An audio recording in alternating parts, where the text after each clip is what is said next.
Welcome everybody to the Histio UK Forum. I would like to welcome our host for the first session, Dr. Rachel Tattersall. Thank you, Rachel. Thanks very much. Welcome everybody to the session. It's great to have you here. I just wanted to say thank you very much to Lynn, who you've just met. She's the CEO of Histio UK, which is a small but really valuable UK charity, which has very much acted as a launch pad for the histiocytosis community in the UK and beyond. And we're really grateful to the work that the charity does, not least in putting on the forum today, which I hope you'll find to be really high quality and enjoy. The first session before the break is going to concentrate on abstracts and then HLH. We've actually got Emmeline Budding presenting on behalf of Anne Verbeek, Elena Sieni and Daniel as well, De Oliveira. And then we're very pleased to welcome Bita Shikori to talk about the new international MDT guidelines to HLH, and then Jessica Manson and I will introduce each of the speakers as we get to them. We'll then have a 10-minute comfort break, and the second half of the meeting today will be chaired by my colleague Matt Collin and really concentrates on LCH rather than HLH. Lynn's given really comprehensive instructions about how to submit questions. Please do submit questions, and certainly for the way we'll run the abstracts is the speakers will speak for 10 minutes and then take questions on their abstract straight after, and the same for Bita Shikori and Jessica Manson as well.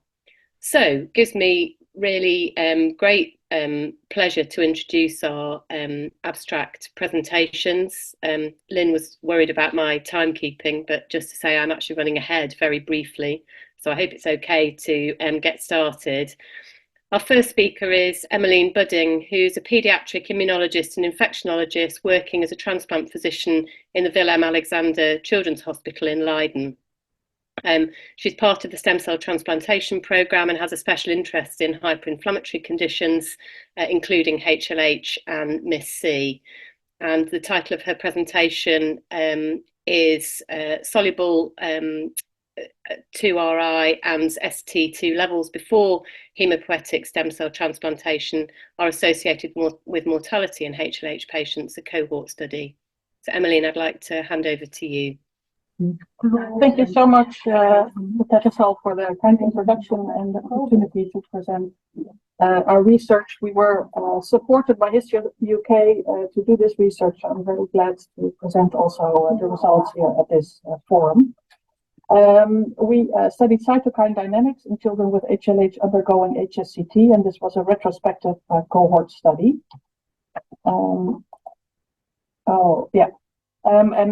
As I'm sure HLH does not need a very detailed introduction in this audience. As you all know, it's a hyperinflammatory condition with a cytokine storm, which is often caused by, in the case of primary HLH, with monogenic mutations in certain genes, and sometimes no mutation is found. The goal of treatment is to get the patient into remission of the hyperinflammatory condition, and then if there is a primary HLH or if the disease is refractory, the disease can be cured by hematopoietic stem cell transplantation. However, unfortunately, the prognosis for HLH is still quite poor. These survival data are a few years old, but still many patients succumb to their disease. We were wondering if there are maybe biomarkers that are associated with a poor prognosis in these patients, and also if these might include druggable targets, and especially in the context of hematopoietic stem cell transplantation, which is the focus of our department. We did a retrospective cohort study to evaluate this, and we included 20 cytokines. Was the survival from the HLA 2004 study, which is showing a survival of around 60%. So we did a retrospective cohort study to look into the cytokine dynamics before and during the HSCT procedure. And for this, we used the Luminex assay, which is a method to study multiple cytokines using only a small amount of serum. We included 35 transplanted HLH patients that were transplanted in our center between 1992 and 2018, all children, and the majority of them had a genetic diagnosis. In our biobank, we had serum both from before start of the conditioning regimen for HSCT until about 100 days after, and also before that, if that was applicable. And we included 6 time points or 5 time points for every patient, and a 6th one in case of the patients dying of the disease. For the analysis, we did a hierarchical cluster analysis as an unbiased approach to see if there are different subgroups of patients. We made a survival decision tree to see if there are certain cytokines that are associated with outcome and what the perfect cutoff should be. And we did a time series analysis. So this is the cohort. There are 35 children included. The median age was 1.7 years, and the interquartile range was from 0.9 to 4.9 years of age. So these are predominantly very young children. Most children had a matched donor, and some had a mismatched unrelated donor or other related donor. So, for example, a haplo identical parent. And our preferred graft is bone marrow. The overall survival in this cohort was 60%, which is comparable to the HLH 2004 results. And we had only a few cases of acute GVHD in this cohort. So this is the result of the hierarchical clustering. This is the measurement right before the infusion of the stem cells. So after the conditioning regimen, and what we can see is that there are 3 clusters, with one of them being less inflammatory and 2 of them being more inflammatory. What you see on the y-axis is the cytokines measured, and what you can see on the x-axis is individual patients. And what we saw is that in the cluster with less inflammatory profile, there were less patients dying. The cause of death in the patients that did succumb to their disease, even though we had few patients with acute GVHD, there were quite a few patients with some inflammatory complications, and also there were quite a few patients with infections. So, for example, Aspergillus disease or adenoviral reactivations, and 2 patients died of HLH. Using the decision tree, we found that soluble IL-2 receptor alpha at the same time point was associated with survival. So patients with a very high level of soluble IL-2 receptor alpha had a poor prognosis, and those patients with lower levels had a very good prognosis. And a similar picture was seen looking at ST2, which is a known biomarker, for example, for acute GVHD and steroid responsiveness to acute GVHD.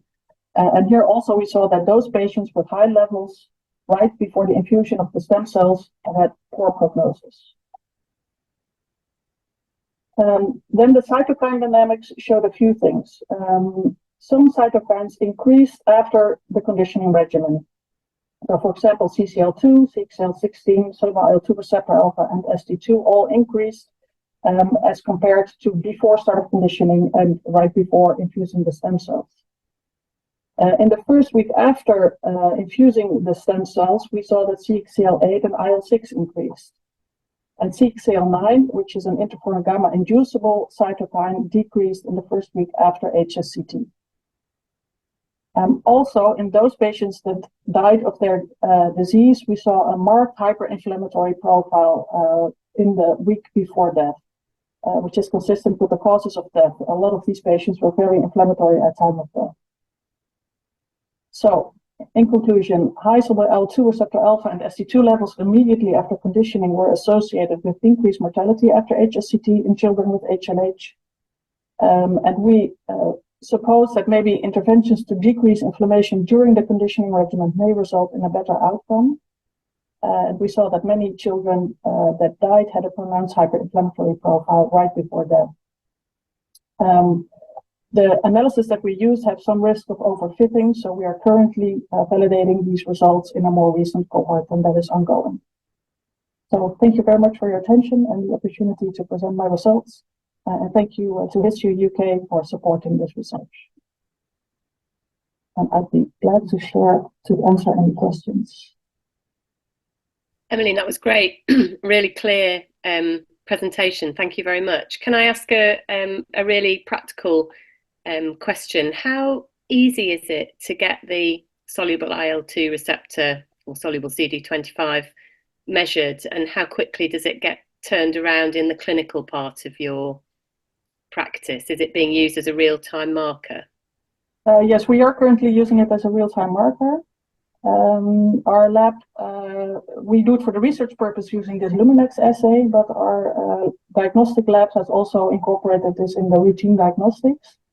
And they do it once a week, but if we have a patient that we need it stat, we can get it within a few hours. That's really useful. The reason I ask is the accessibility in the UK is really quite restricted, and something we'd like to have a better feel for. And I guess your work confirms that it's likely to be a helpful issue.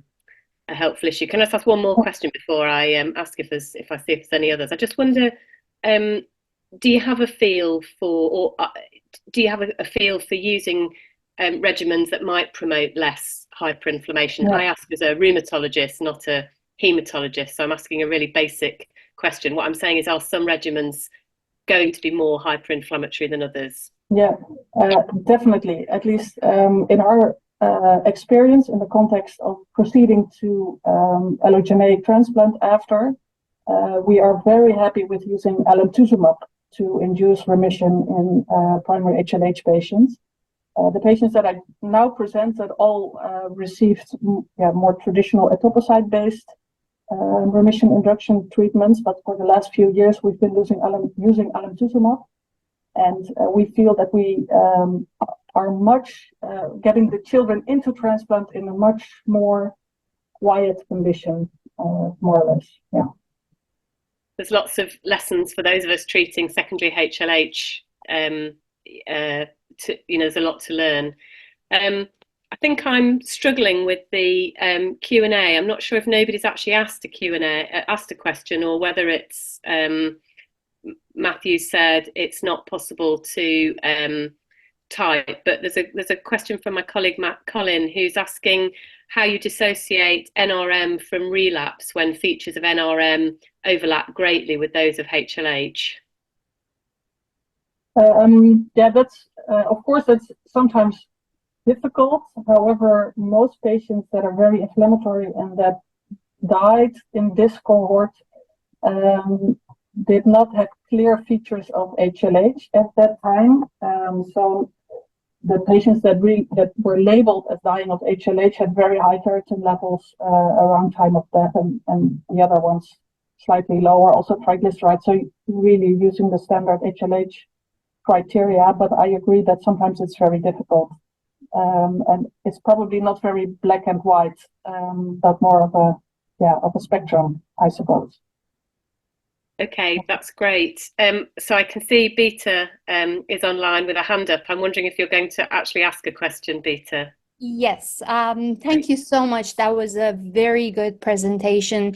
I wanted to see if these patients, if these results were adjusted for any kind of infection. No, it was not adjusted because our cohort is too small to do really these kind of multivariate analysis. But it's a good point, because also that not being in remission of her HLH is a cause of being hyperinflammatory prior to start of the conditioning regimen, but having an active infection is also, of course, a poor prognostic factor. But we were Or not an able to... occult infection. Sorry? Or an occult infection. Yes, that might also be the case, but our cohort is too small to be able to correct for that. Yeah.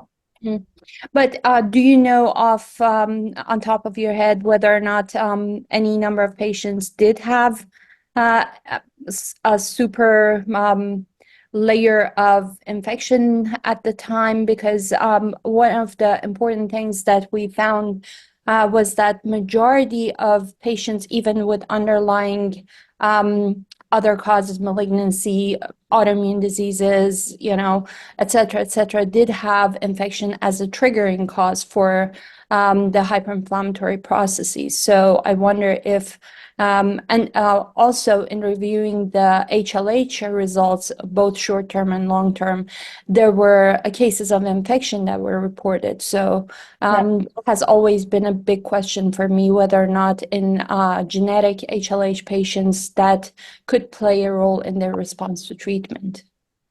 Yeah, of course, we know that primary HLH patients are very often triggered by infections. Sometimes we do not find the infection, but the majority of the patients do have an infection as a trigger of their disease. And there are, I think, maybe 1 or 2 patients that still had an active infection at the time of transplant, but not the majority were, as far as we could tell, treated for their infection and cleared it, but not all of them. You're right. Yeah. Thank you very much. It was great. Thank you. You're welcome. Thanks, Peter. There's one question in the Q&A, Emmeline. I would wonder if this is my colleague, paediatric rheumatologist in Newcastle in the UK, Ethan Sen, who asks, what would you add to the conditioning regime to reduce inflammation before a transplant? Yeah, so as I was saying, alemtuzumab is something that we've been using for the past few years. I know that emapalumab is being used in the US quite a lot, but in Europe so far there's not been it's not been approved. And I'm very curious to see. I think we'll be seeing some data soon from the US, but also from smaller studies in Europe about ruxolitinib, which might also be a very good adjunctive treatment to reduce inflammation before conditioning, but maybe also during the transplant procedure. Yeah, thank you very much. And the value of an international forum, as we're demonstrating today, is that we can all learn from each other with exactly that. I want to say thank you very much for opening the abstract session with such a high quality and clear presentation, and for taking such detailed questions. Thank you very much. Yeah, thank you so much for the opportunity. Glad to be here. Thank you. Daniel, I'd like to welcome you to the floor, and thank you very much for being so flexible. Daniel's a specialist in internal medicine based in Porto and currently studying for a PhD in systemic lupus erythematosus, while also working as a consultant in the autoimmune disease section. Like many of us, he describes having a HLH index case and becoming interested in HLH as a result. He was part of founding a new HLH service in a previous post and is setting up an MDT approach in his current post.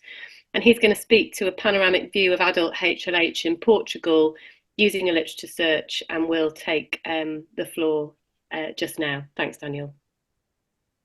Sure. So I'm sure. Your slides.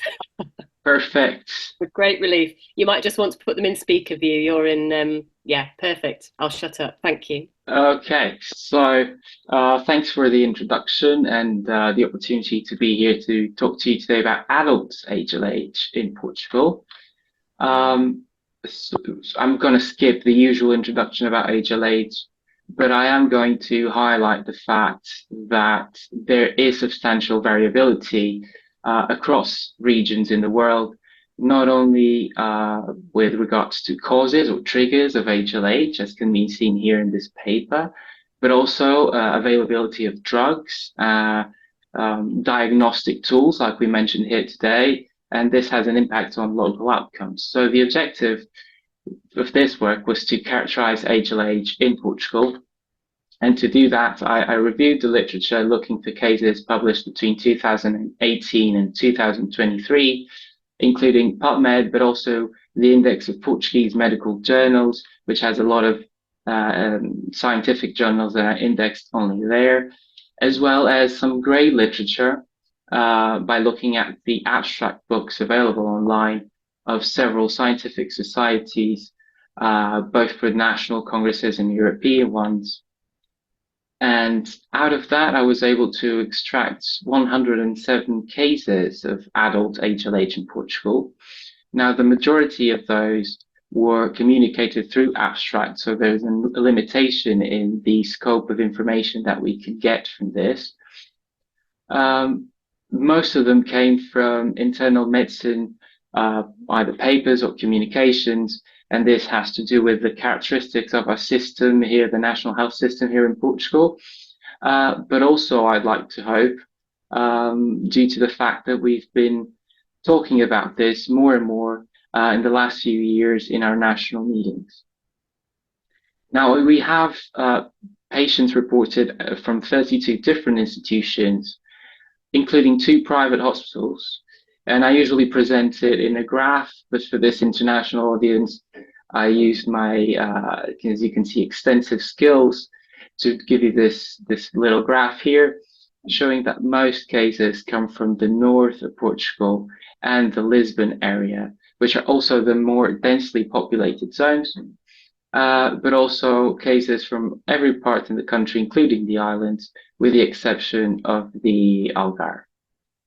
Now, this is one of the, I think, most interesting pieces of information here in this presentation, is that by dividing the cases according to the years and looking at the population at risk from available online information, we can estimate the incidence of HLH in Portugal, and we can see it's about a case per 500,000 people every year.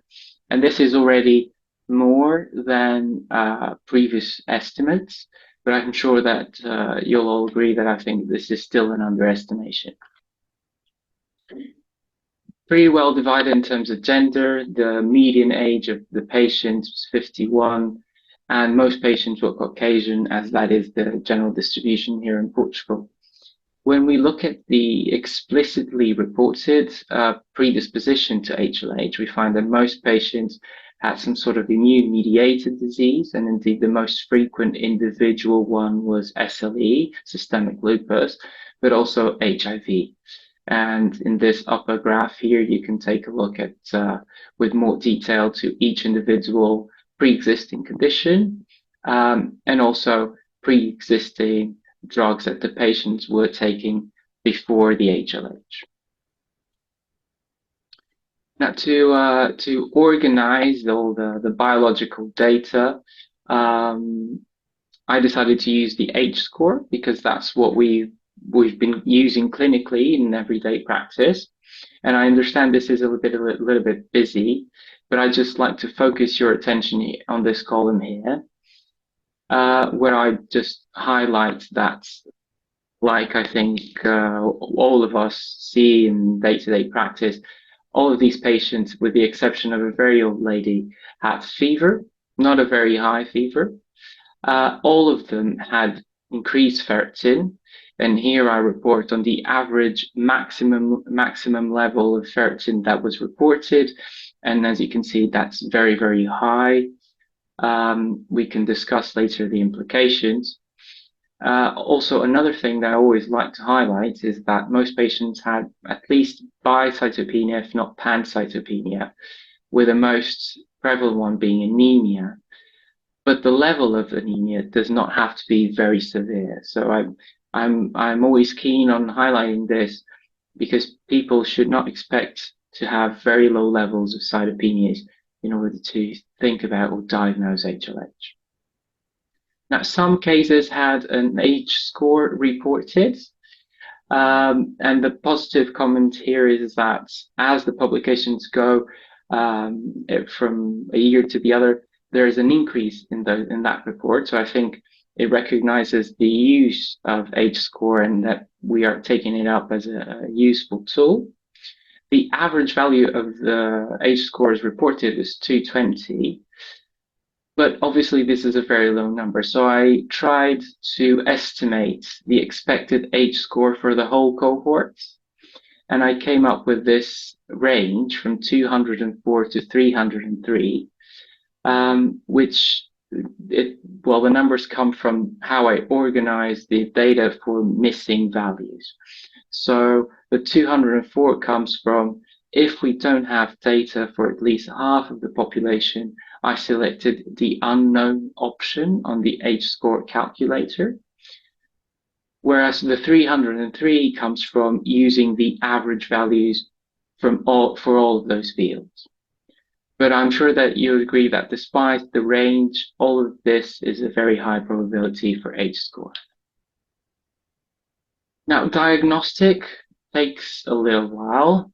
And as you can see here, there are a few patients that take a little while longer. And these are autoimmune patients that were eventually diagnosed with lymphomas, which are classically hard to diagnose sometimes.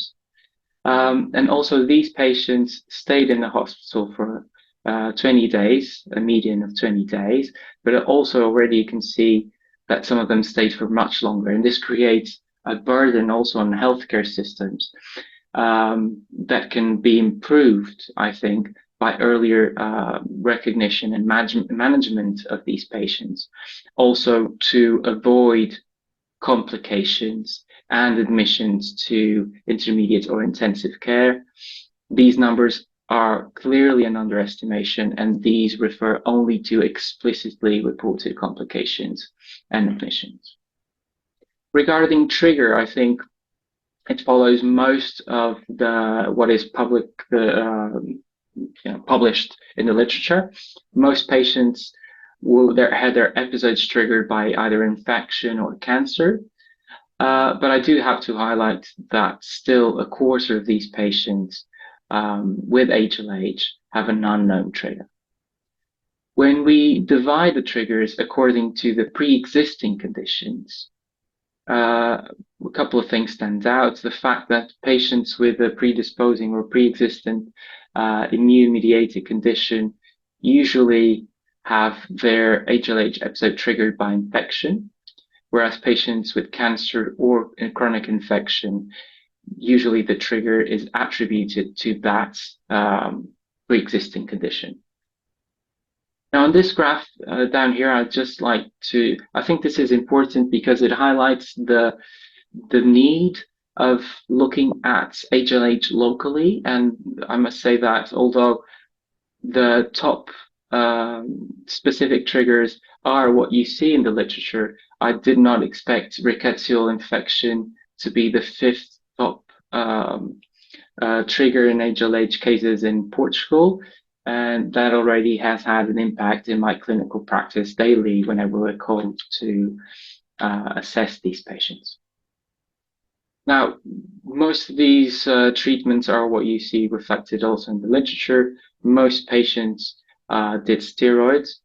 Some did etoposide and some others did anakinra. And I highlight these two because when we look at the mortality within these groups, we can see that most patients that were treated or given etoposide died, unfortunately. And this, even though it's a small cohort, is statistically significant. Whereas with anakinra, the story was completely different. And I think this raises some questions about access to drugs and also selecting patients for drugs. And I think this is very important information to have on hand when we're trying to improve outcomes for HLH patients in our context.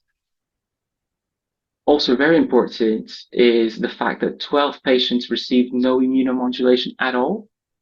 And some of these were patients that were in palliative care, but that others weren't. So this raises the question of whether these were actual HLH episodes or HLH mimics, which is also very important if we want to raise awareness, not just of HLH, but its mimics and how to manage them. The mortality rate was close to 50%, and most patients with cancer unfortunately died. Most patients with infection and immune conditions fortunately survived. And this is mostly what's reported in the literature, and I just also highlight this graph here showing the difference in survival according to the age score reported. And if you remember a couple of slides back, I calculated an estimated age score for this cohort, and it was between 200 and 300. So the average of that would be 250. And if you draw a line here at this level, 250, you can see this is pretty much where there is the difference, with 50% mortality. There was some recurrence, but it wasn't very frequent, and it was mostly due to either the initial trigger or non-adherence. So for the sake of time, I'll skip this because I've mentioned this already, and I'll just end with the objective of this work was to, I used to say, put Portugal in in this map here, and I think other initiatives like this are important and need to happen in other places as well, because obviously there's a lot to do to improve outcomes in adult HLH. And I think knowing the local characteristics is going to be essential going forward, as is, this sort of international forums. So thank you for having me, and thank you for your interest. Daniel, thank you for, again, a really clear and actually a really novel approach to the question of HLH. And I think you have done an excellent job of putting Portugal on the map. So thank you for that.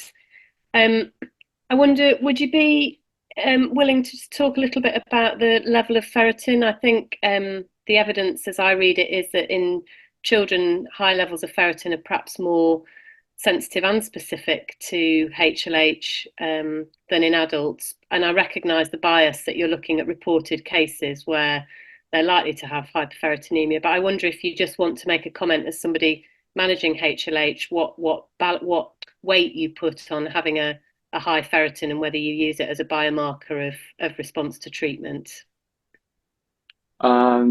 So I'll divide my answer in two parts, and the first part refers to the data that I presented here. And as you said, there's probably a reporting bias, and the levels of ferritin seen here are very, very high. Interestingly, in just to show some what I think might be the bias, in this cohort, the level of ferritin isn't clearly associated with mortality, which is something that we know has been reported beforehand. So this has to do with the way this work was done. Now, in daily practice, I think ferritin is extremely important, not just as a trigger for thinking about HLH. So I think we should be asking a lot more ferritins, and I think we should be telling people to ask about ferritins, and if there's any doubt about why they're raised, then we can have a meeting and discuss if it's HLH or not. Also, I'm interested in ferritin because as a biomarker, as clinically, I find it useful to use the trends in ferritin to see how patients are doing. I must say that, so I switched hospitals very recently, and you were asking before about soluble CD25. We can't really use it in daily practice because turnaround time. But in my new hospital, I found out we don't get ferritin levels above 1500, so 1500. So Yeah. when I got there, this was very new information to me. And we're trying to improve that and get a better values. But this is the sort of difficulty people have in their local hospitals. And I think this mostly has been driving my actions around HLH recently, which is if we want to improve outcomes, we have to be where the patients are, and we have to do whatever we can for them as close to the source. That's great. That's music to my ears, and actually perfect timing for a final question from Kimberly Gilmore, which is in the chat. So Kimberly's at Great Ormond Street and is a bit of a guru for us in the UK about cytokine and functional markers of HLH. So she asked, did any of these patients have genetics screens? So do you have any idea of how many might actually have a primary confirmed genetic diagnosis of HLH? I guess Kimberly's particularly reflecting on the fact that we're beginning, because we look much more carefully now for genetic causes, even in adults, we're recognizing that late presentations of genetic disorders. So just wondered, did you have any primary HLHs, or were they all truly secondary? So in this review, no cases were reported. So this is just exclusively adult HLH, and no cases were reported with a genetic diagnosis. Now we know from other case series that happens in adults. So hypermorphic mutations, etc., are particularly being found in adult patients. In our group of the HLH team at Sant Antonio, which is led by Raquel Ferreira, we've started testing some adult patients.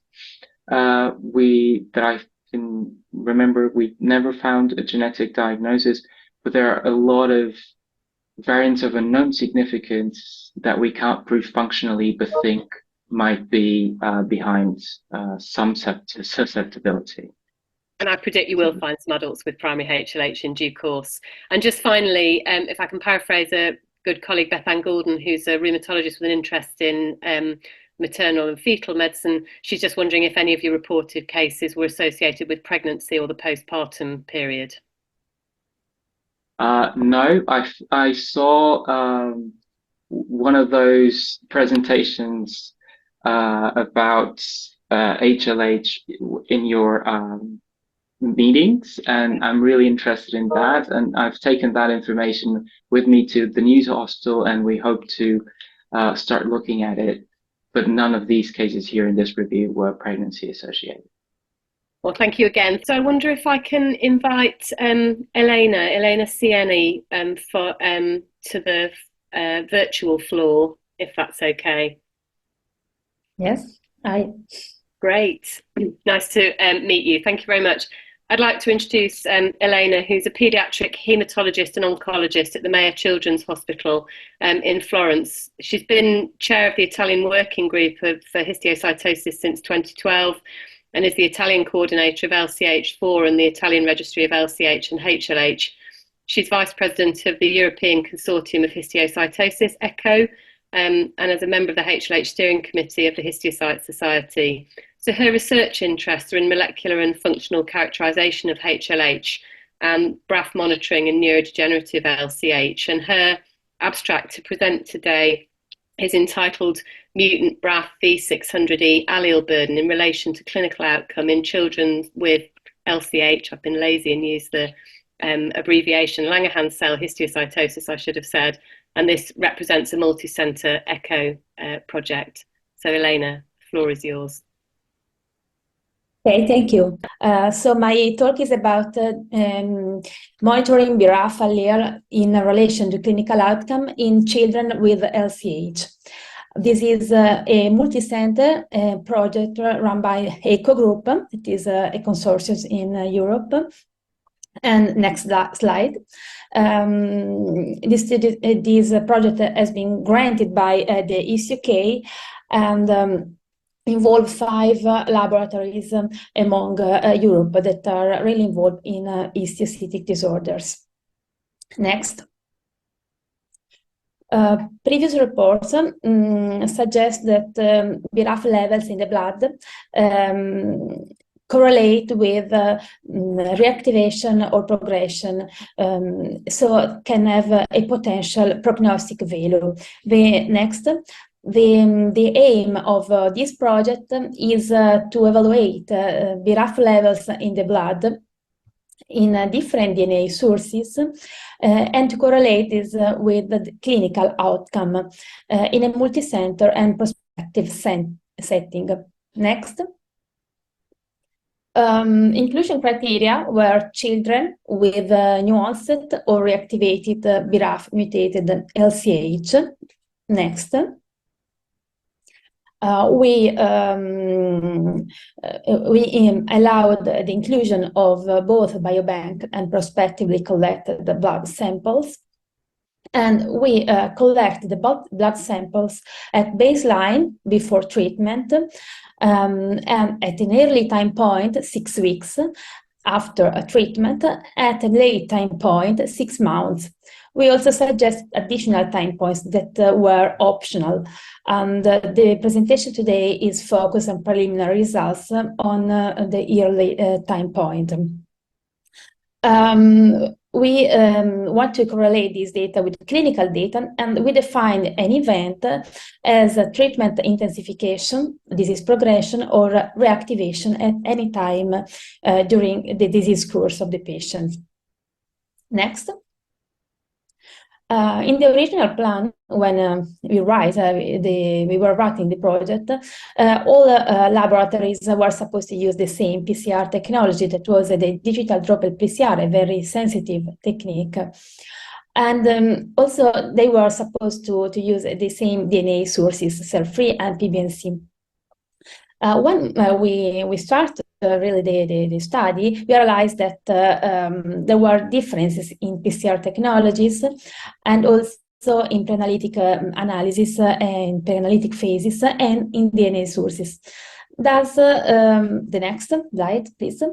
Thus, the quality control analysis became mandatory to show if the results generated by each lab were in the same range of sensitivity and specificity.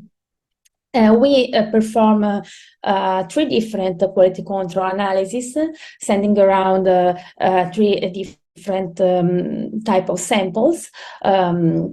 Cellular and from DNA from plasma. And this is the last analysis, the last quality control analysis with cellular DNA at different percentages of mutation. That was performed in order to build a standard curve. As you can see in the graph, each lab was able to detect the mutation at similar percentages, and values are all in the same line, but there were some differences, some slight differences below 0.1%, so in the very low positive samples. We thus conclude that we were all able to detect the positive and the negative test, and the negative test, and we define the 0.1 as a low limit of detection. The next, please. To date, we have enrolled 127 patients, but the enrollment is not yet concluded because we are still waiting for data from one of the 5 centers that are coming soon. As you can see, all types of disease are represented with a relatively higher percentage of multisystem risk organ positive patients. We have a total of 110 patients evaluable for cell-free and 93 patients evaluable for PBNC. And looking at different points, 65 patients were evaluable at baseline, about 50 at nearly time points and at late time points. Next. Going to the preliminary results, these are the BRAF levels at baseline according to the disease type. There is a strong association between the BRAF levels and the state of disease across the cohort, with higher values of BRAF in the multisystem risk organ positive group. Here, for the first time, we report the separated analysis for cell-free and for PBNC. And you can interestingly see that values were higher in cell-free than in PBNC. The next. This is the dynamics of the mean values at different time points in patients evaluable for both sources, cell-free and PBNC. You can see from the graph that there is a nice correlation among the 2 sources, with a tendency of higher values of, for cell-free DNA. That is shown in the right at baseline, where the difference is significantly significant. The next. Looking at a different type of disease, multi-system patients, in particular in this case, the risk organ positive, the correlation between cell-free and PBNC, both at T0 and week 6, is very strong.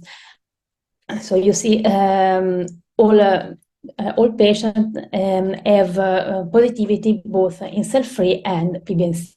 The next.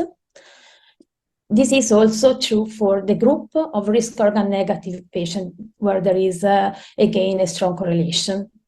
Next. In this group of multifocal bone CNS risk, the group of disease with low burden of disease,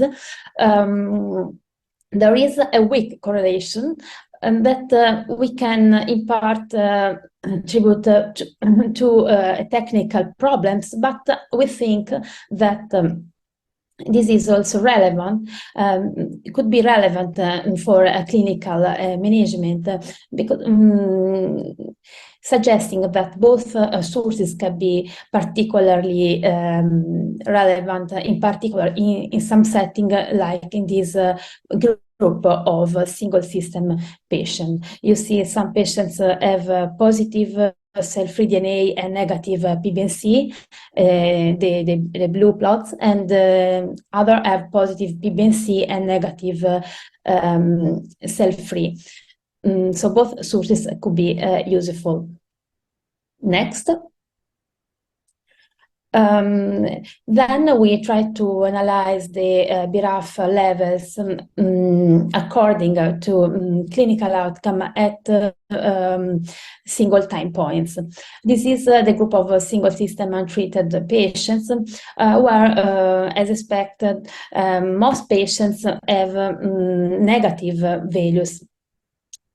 However, even if numbers are very low, we can see that higher values detectable BRAF mutation is associated with event or extensive single lesion that does suggest in patients that are in need of treatment intensification.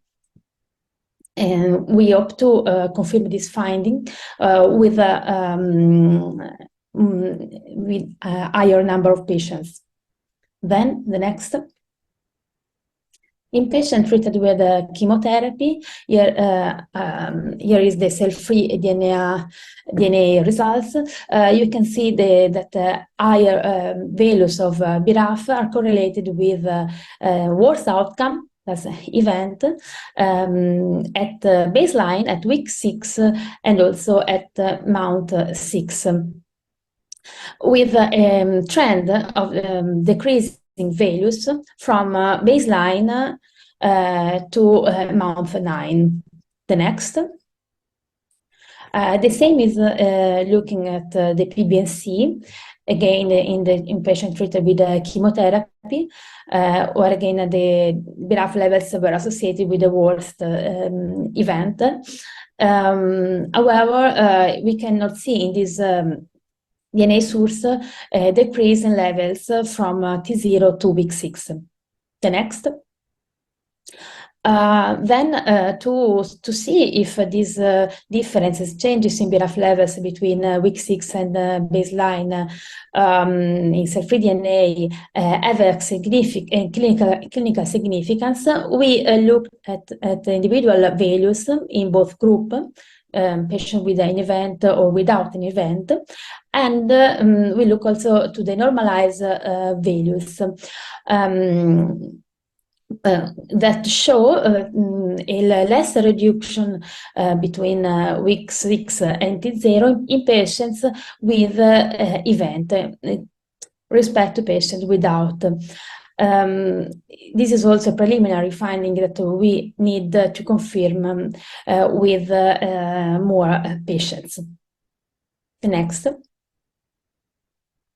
Finally, we look at event-free survival according to BRAF positivity, both in cell-free and PBNC at baseline and nearly time point, week 6. BRAF positive are in blue and BRAF negative in red. You can see that higher BRAF levels are associated with a shorter event-free survival, both at the baseline and week 6 in both sources. The next. In the setting of multi-system risk organ positive patients who have almost all positive BRAF in the blood, we tried to define a threshold of positivity, and we found that patients with BRAF mutation above 1% had a shorter event-free survival with respect to patients with BRAF mutation below 1%. The next.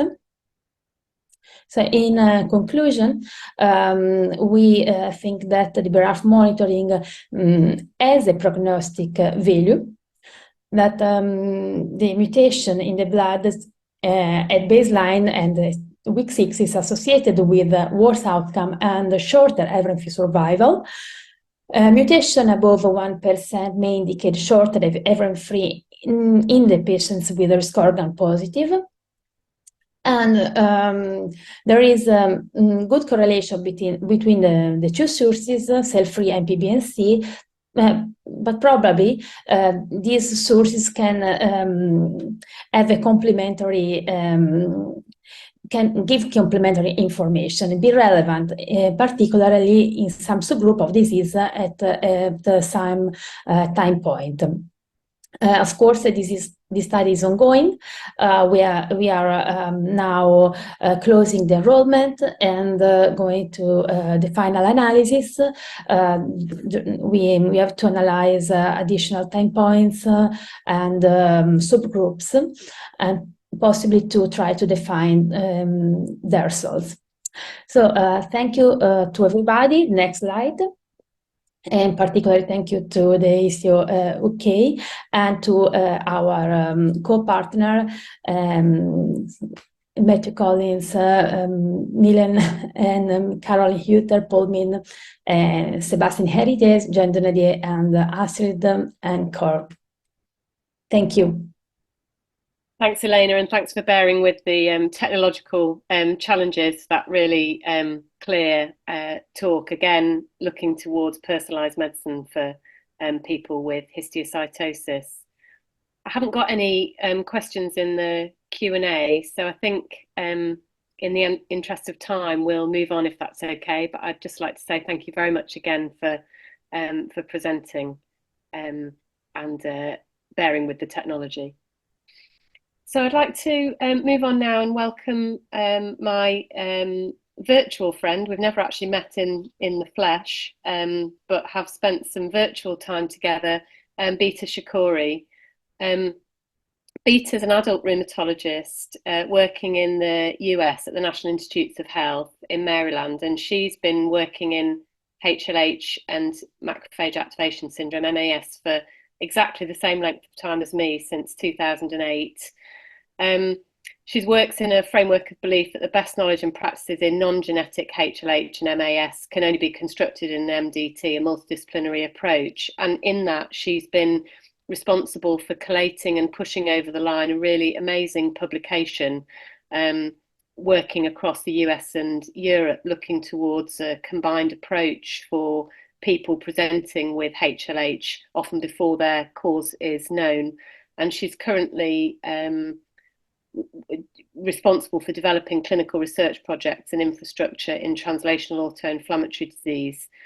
So she's a really excellent person to provide our keynote talk, and she's speaking to quite a long title, and a multidisciplinary approach to diagnosis and management of early or suspected HLH or MAS. And it shortens neatly to her preferred short title, which is HLH/MAS for all physicians anywhere. Bita, I'd like to hand over to you. Thank you so much, Rachel, and thank you so much for having me here. And I am absolutely delighted to represent the work of a great number of researchers in the HLH-MAS area. The choice of using HLH-MAS is something that has been decided by the group of people that I have worked with, and that's the basically the title that we have been using for. I'm trying to find a way of yes, there you go. I'm trying to share my slides. Are you guys able to see Yeah. this? All Yeah. right, You perfect. just switch to presenter view beta, then we'll all be I perfect. am doing that. All right. Wonderful. You're there. Thank you. So the choice of using HLH-MAS is a choice that has been made by the group that we have been working with, and as much as a tongue twister it is, I am going to use it very persistently throughout this presentation. So I hope that you guys will bear with me. So I'm going to start with a very brief overview that HLH-MAS is a hyperinflammatory process with high mortality, similar to other multi-organ dysfunction syndromes, such as sepsis as a prototype of these syndromes. It starts with involvement, it's marked by the involvement of various organs, specifically lung dysfunction, cardiovascular involvement, and other organs, and specifically systemic inflammatory markers.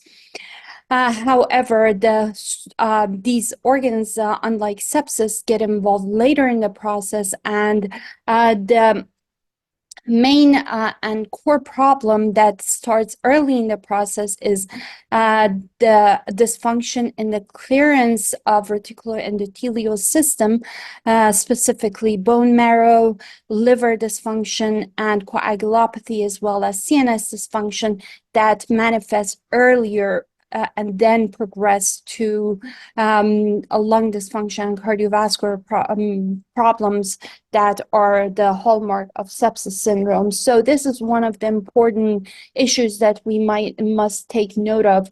And also the fact that it has a more, it often has a more fulminant progression.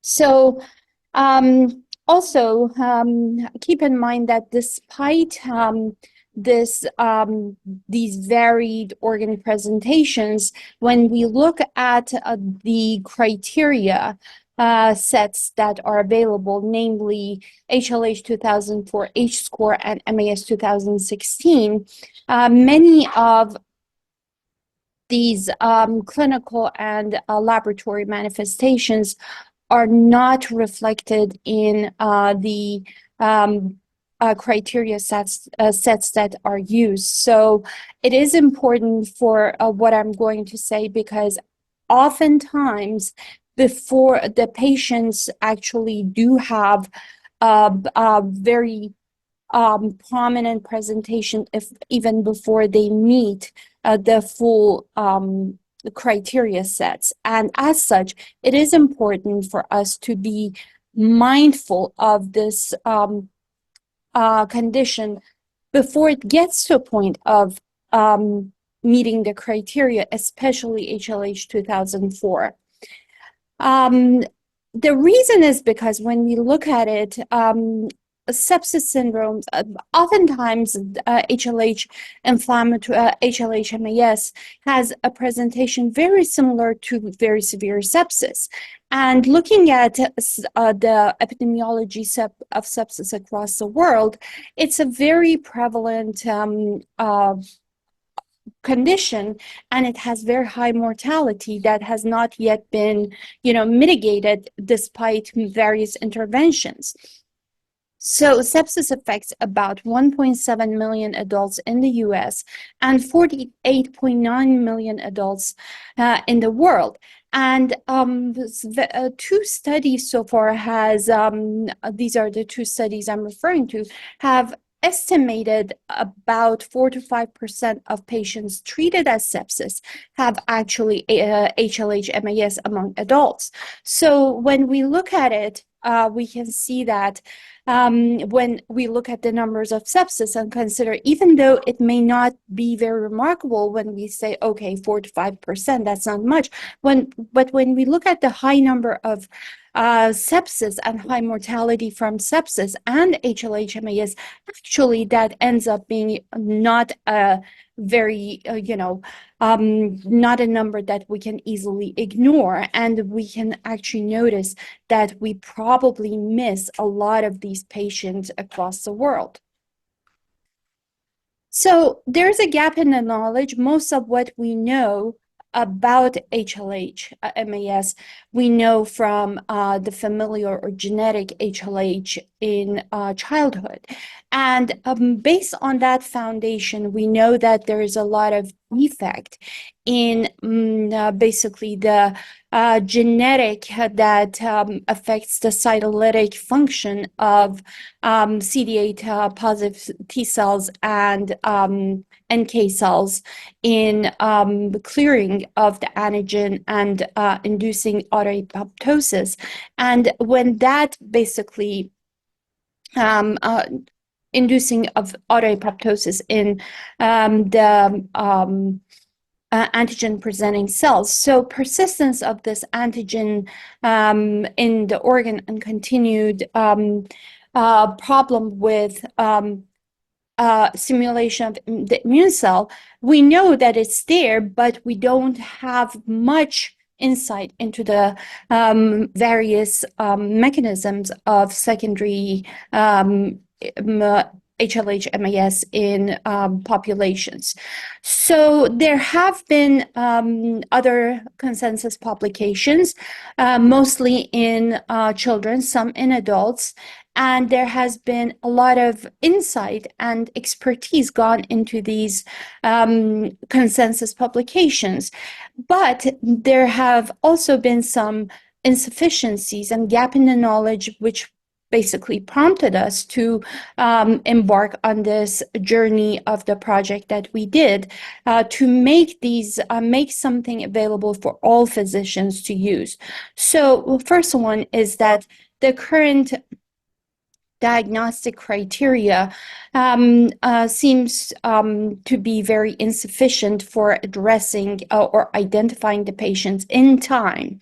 So the second one is that the current consensus criteria and diagnostic criteria are not adequate to cover all of the patients, but each one are specific to one subset. And expert consensus and select published articles are used for each of these, but there had not been a full systematic literature review to support these consensus, and we needed to have basically something that was comprehensive and based on all of the literature that was available. Also, the patients, by the time they fulfilled HLH 2004 criteria, then by that time, the patients were just too sick. And all of these guidance papers basically address what should be done after that diagnostic criteria were fulfilled. And they did not address for the physicians what they should do when they suspected that, what happened before, what happened when the criteria was not done. So we decided to address early diagnosis and treatment in the early stages. It is known that early diagnosis is key to better outcome. We all know that. We know that it's important that we establish, we start working on evidence-based criteria based on systematic literature review. And we also know that we need to address this for all the patients. So what approach to choose? We decided it is important to have a multidisciplinary Delphi process with various specialists, because it is very clear that HLH-MAS doesn't belong to one subspecialty. It's something that involves ID, intensivists, rheumatologists, hematologists, immunologists, we need evidence-based work, and we need to target all subsets of HLH-MAS, talk about starting treatment while the workup is in progress, which is one of the problems that we had for a while, that, we couldn't do that because a lot of the physicians wanted to basically rule in HLH-MAS before they started treatment, because the immunosuppressive treatment was something that had to wait for the infection to be treated. There was this, misconception that you couldn't treat suppressive treatment. You couldn't use immunosuppressive treatment while the patient was suspected of having sepsis, for instance. And then we had to convince people that, yes, patients could have sepsis and HLH-MAS at the same time, but that was not something that we could easily basically conceptualize for people at the time. So it's important to basically define these concepts in an informed way based on evidence in all the settings, from the first step that patients sought care in the clinical setting, by the physicians that would encounter an undiagnosed HLH patients. So this was really important for us. So we embarked on a systematic literature review. We defined any term that would basically have hemophagocytic syndrome in both American spelling or British spelling. We came up with a total of 18,000 literature. We eliminated duplicates and non-English reviews, commentaries, conference abstracts, unrelated, any case reports or small series, which was quite substantial, by the way. Most of the available literature is in case reports and small series. And then on abstract review, we excluded additional literature that basically may have enticing title but didn't have the substance that we needed. And then we kept original relevant English human articles, 263. And when we reviewed the full article, then we eliminated a number of those, and we ended up with 167 articles that we abstracted for further use. So the next step involved identifying the conveners, steering committee members, and task force. Meeting one was to establishing scope of the project. We wrote the PICO questions. Questionnaire 1 was to basically narrow down and come up with the areas that needed to be used for statements, and then questionnaire 2 to further narrow the responses. Then we drafted the statements and had a second meeting. We reviewed every statement with our panel and voted on statement, fine-tuned if the statement didn't pass the review, and voted again and repeated this process until we came up with statements that everybody agreed on.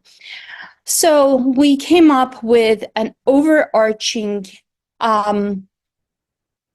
set of guidelines based on defining systemic hyperinflammatory syndrome. The key information we wanted to impart was that systemic hyperinflammatory syndrome was a combination of concurrent findings that were severe enough and persistent enough that even though individually they may not be specific enough, but their constellation constituted a pattern. That pattern would be meaningful and would convey a progression towards a possible HLH-MAS, and that this pattern would be most likely associated with hyperferritinemia, had high mortality, and needed intervention even while the workup was going on. So this was the important part. We did discuss in detail, we did discuss the terminology, and this was a very intense discussion.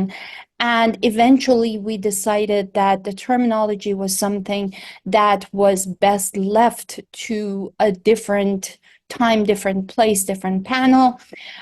We did discuss criteria, and we concluded that as far as the criteria goes, it is important to recognize that HLH 2004 was a certain set of was appropriate for a certain set of groups of patients, namely the genetic patients and maybe patients with malignancy-associated conditions.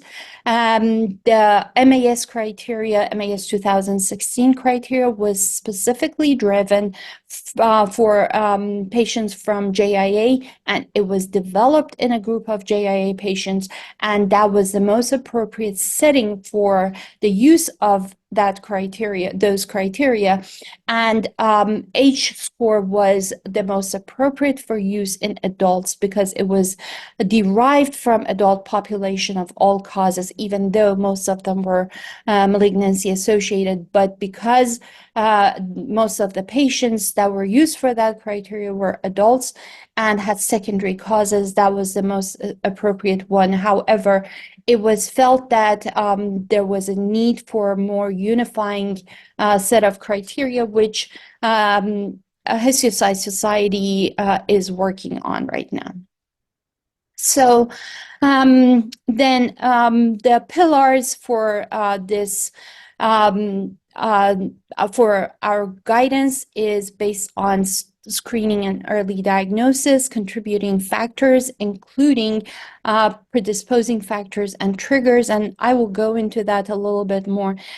We focus on CNS because it has been an area that has not received adequate attention. We did go into treatment in detail, and we spent some time on monitoring. We had some information about prognostic factors and multidisciplinary teams. So with that, I will go into the first pillar of recognition, screening, and early diagnosis. We defined the criteria for early diagnosis to focus on any clinical or laboratory finding that was unexplained, unusually severe, especially if co-occurring among the following that may represent a systemic hyperinflammatory syndrome in appropriate clinical context. Fever, these are the focus. However, it's not limited to this, and I want to really emphasize on that. Persistent fever, ferritin is one of those important things, but please keep in mind, it's not just high ferritin, but it's the trend that we see. It's either rising ferritin or very high ferritin level, as well as inappropriately low or declining hemoglobin or blood markers, especially neutrophils and lymphocytes, hepatic dysfunction, coagulopathy, splenomegaly, and CNS dysfunction.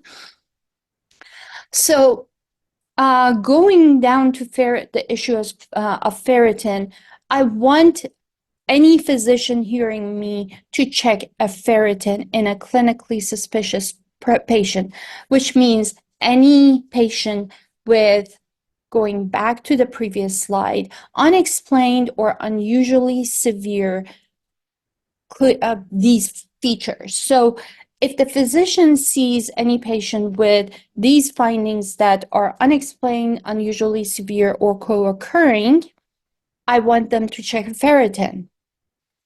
This shows the level of the grade of the evidence, and this shows the basically the vote that this statement received, that was basically during the voting process. And then I would like the physicians, if it's normal, if the ferritin is normal, but they still suspect HLH MAS, repeat and get serial ferritin level testing. And this was not something that was really high-grade evidence, but it was something that was supported by the expert opinion. Other tests that we would like them to check was CBC with differential liver panel, fibrinogen, D-dimer, LDH, and CRP. These are tests that are everyday tests.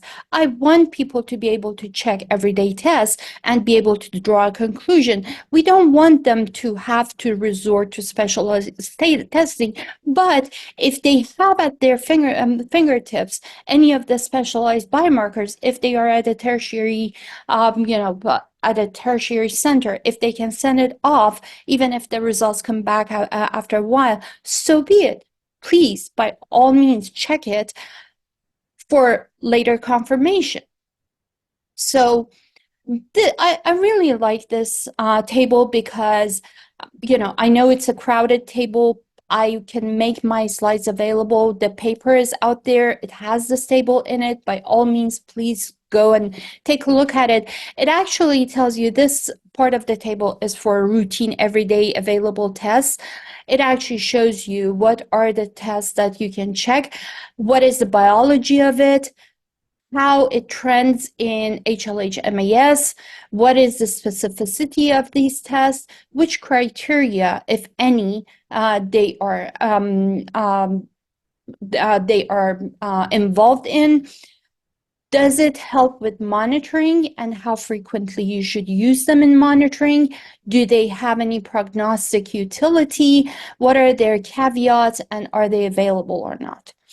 Or are they readily available in most places or not? So this is a table that we really love to refer you guys to. And then the next table pertains to the specific tests. Both of these are in one table in the paper, and I would really like you guys to go to it, take a look at it. If you haven't already, these are something that you can actually use for ordering your tests if you're interested in, and recommend it to your colleagues, to your internists, to your emergency physician colleagues, because it's something that they can use handily on their everyday practice. So second pillar in the in our recommendations is the about evaluating the contributors. We want any physician to start evaluation for contributing factors and triggers at any point. So what's the difference between contributing factors and triggers? Most of you probably know that contributing factors are the underlying diseases that may genetically or by causing the immune dysregulations contribute and basically set the stage for that really abnormal immune stimulation to go out of hand and cause HLH MAS. But triggers are those immediate causes that really kind of tick off or just cause everything to cause that avalanche to go off handle and everything to go out of bounds. So infections are the most common triggers. Autoimmune diseases, drugs, or new onset cancers, new onset autoimmune diseases. These can be really bad triggers, but most often a cancer that has been contained, an autoimmune disease that's under control. These are things that are contributing factors. They're there, they're not out of control, but they're there and causing the immune dysregulation. So consider the need for genetic testing. I know there was a discussion about this earlier today.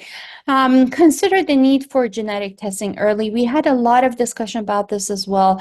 We decided against going into a lot of detail about it, but we wanted to basically touch based on the fact that age is an important factor. Clinical features and laboratory functional test results are important. Patient's history, siblings history, family history are important. The previous history of, HLH and MAS is important. I'm sorry. The adult patients, you may not feel like they may need, but if they're having recurrent episodes, we wonder whether or not they have basically heterozygous abnormality or not. So these are important considerations because genetic tests are expensive, they're time consuming, and they may have social repercussions that you may want to take into consideration. So if genetic testing, you want to go down that road, use next-gen sequencing rather than single gene Sanger sequencing. This was the consensus among our group. And then genetic counseling should be offered to patients who are being considered for genetic testing to avoid any repercussions for them down the line. This table is actually more comprehensive, up to date for the time that we were doing the project. I will not get into this, but I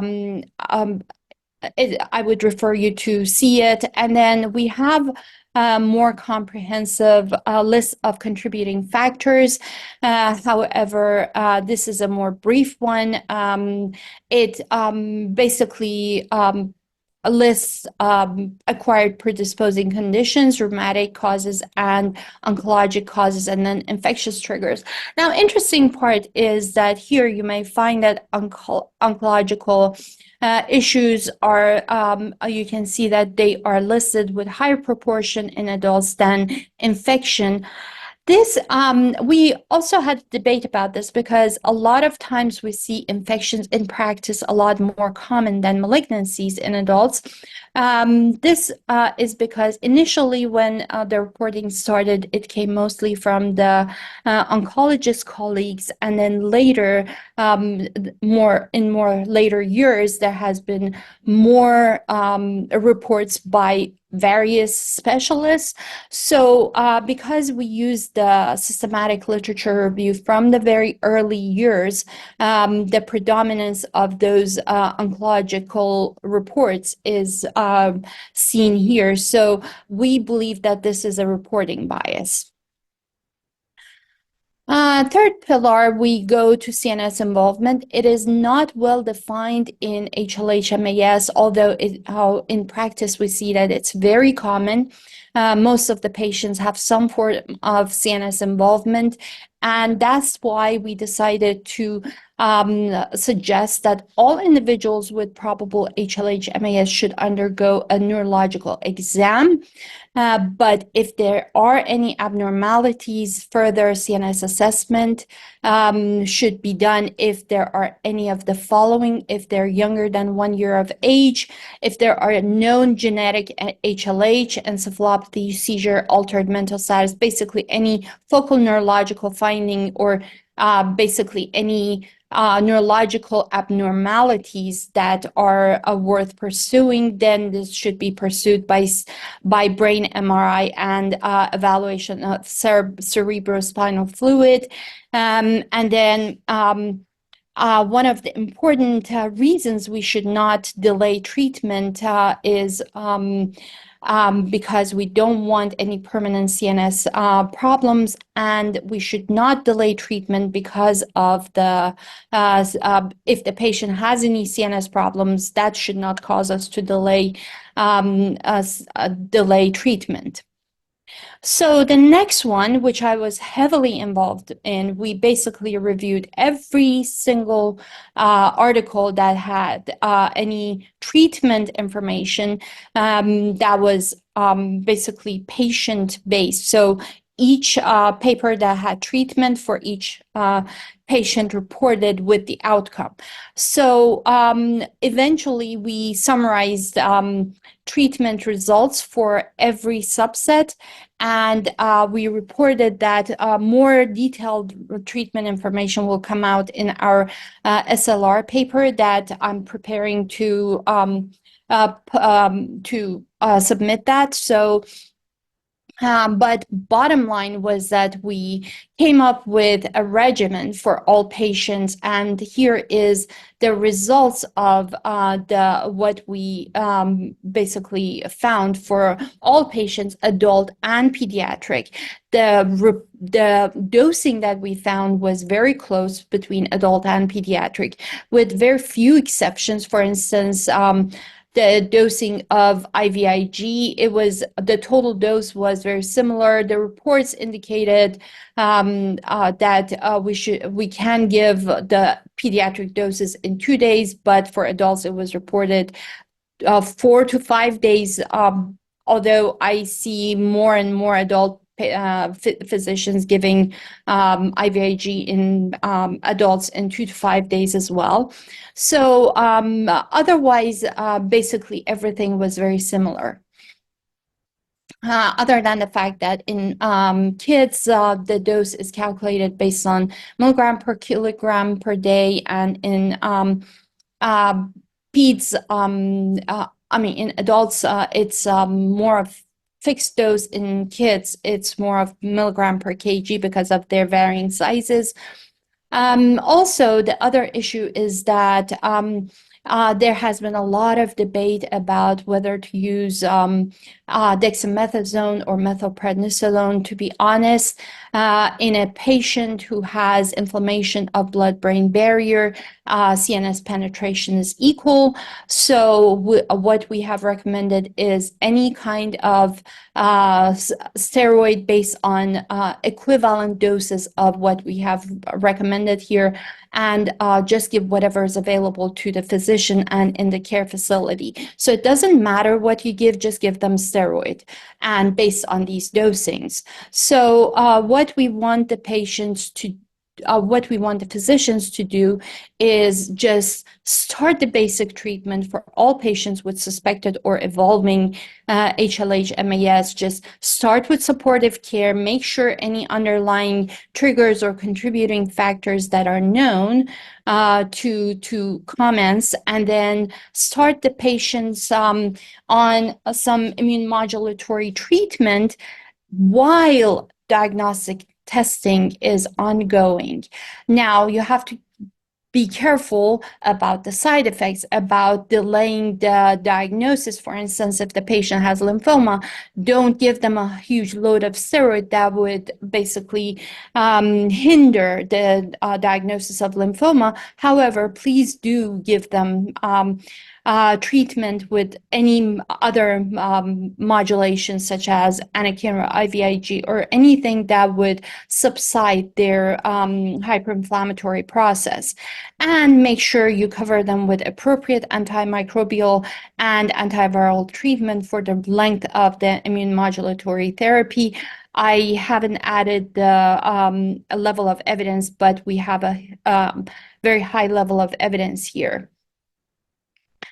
So this is the basically algorithm. If you see a hyperinflammatory process, suspected HLH-MAS, assess, investigate, and treat.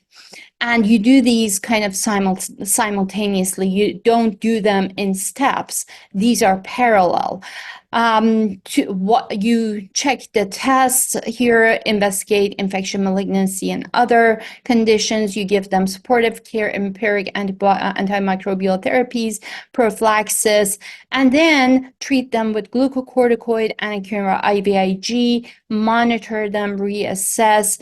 And then once you have the confirmed etiology based on the context and specific treatment, then you basically customize the treatment, if you will, based on what the underlying cause is. If it's primary HLH, you give them HLH 94 or the more specialized treatments such as imapalumab. So I have all the other specialized treatments here: etoposide, cyclosporin, rituximab, imapalumab, ruxolitinib.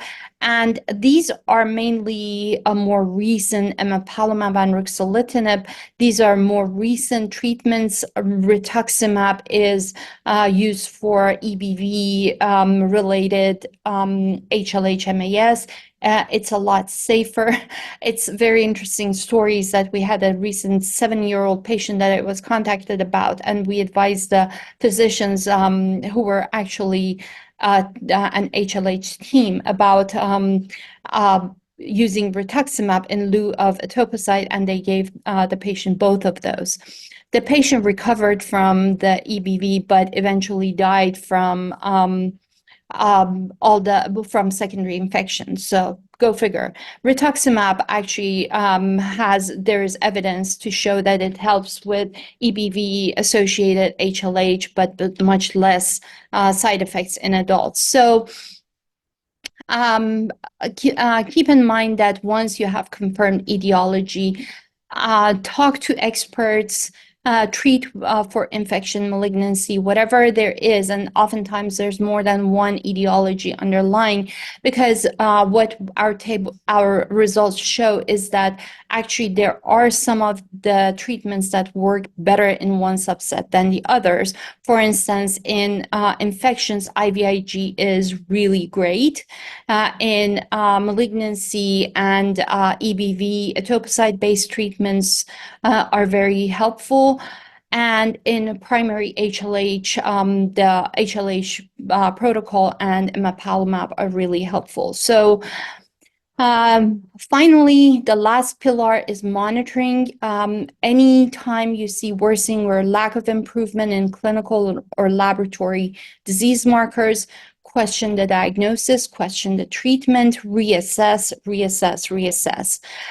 Consider ICU care for close and continuous monitoring. Assess the clinical and laboratory markers at least twice weekly for initial treatment, for initial response, and then daily. At first, monitor them daily, and then organ response, assess them at least twice weekly, so that you can have a better understanding of which direction the patient is going. And what comes next? So we defined some targets for the next steps for all HLH-MAS community, that we need, what are the needs? And we would like to ask everyone to basically help out all the disciplines that are involved and all the physicians that are involved. We want to unify nomenclature so everyone can better understand what we're talking about, better characterize epidemiology, contributing factors, management practices, and outcomes is very important. We need better reporting. We need to have a minimum parameters to be defined and reported with every report that's being submitted. We need to have multi-center perspective registries. Actually, I just found out that there is a new HLH-MAS registry and biobank that is established by Michael Jordan and in collaboration with SOBI. And we need to study the utility of multidisciplinary HLH-MAS response teams, which is an amazing work that Dr. Tattersall and Dr. Manson, my wonderful colleagues, have started, and I'm amazed at what they have accomplished. It's just amazing work, and Jessica will go over that after me. And then we would like to look at specialized biomarkers. Hopefully soon we will have point of care biomarker tests, kits, and one of the things that I really wanted to touch base on was we need to coordinate as a professional community. We need to coordinate with pathology and laboratory professional organizations worldwide about establishing standards of diluting and reporting of ferritin. I think this is really important. We have a patient with really high ferritin. It's only reporting ferritin of more than 100,000. And for 7 days, that's all we get. We don't know if it's going up, if it's going down. Some places it's even worse than that. It only says more than 7,500. Is the trend upwards or downwards? Are we treating the patient right or not? So it's really important.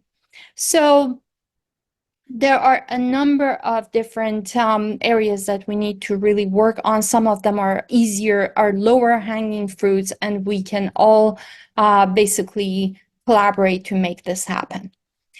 This was not only my work. Our team consisted of our fellows, myself, Marta Waleto.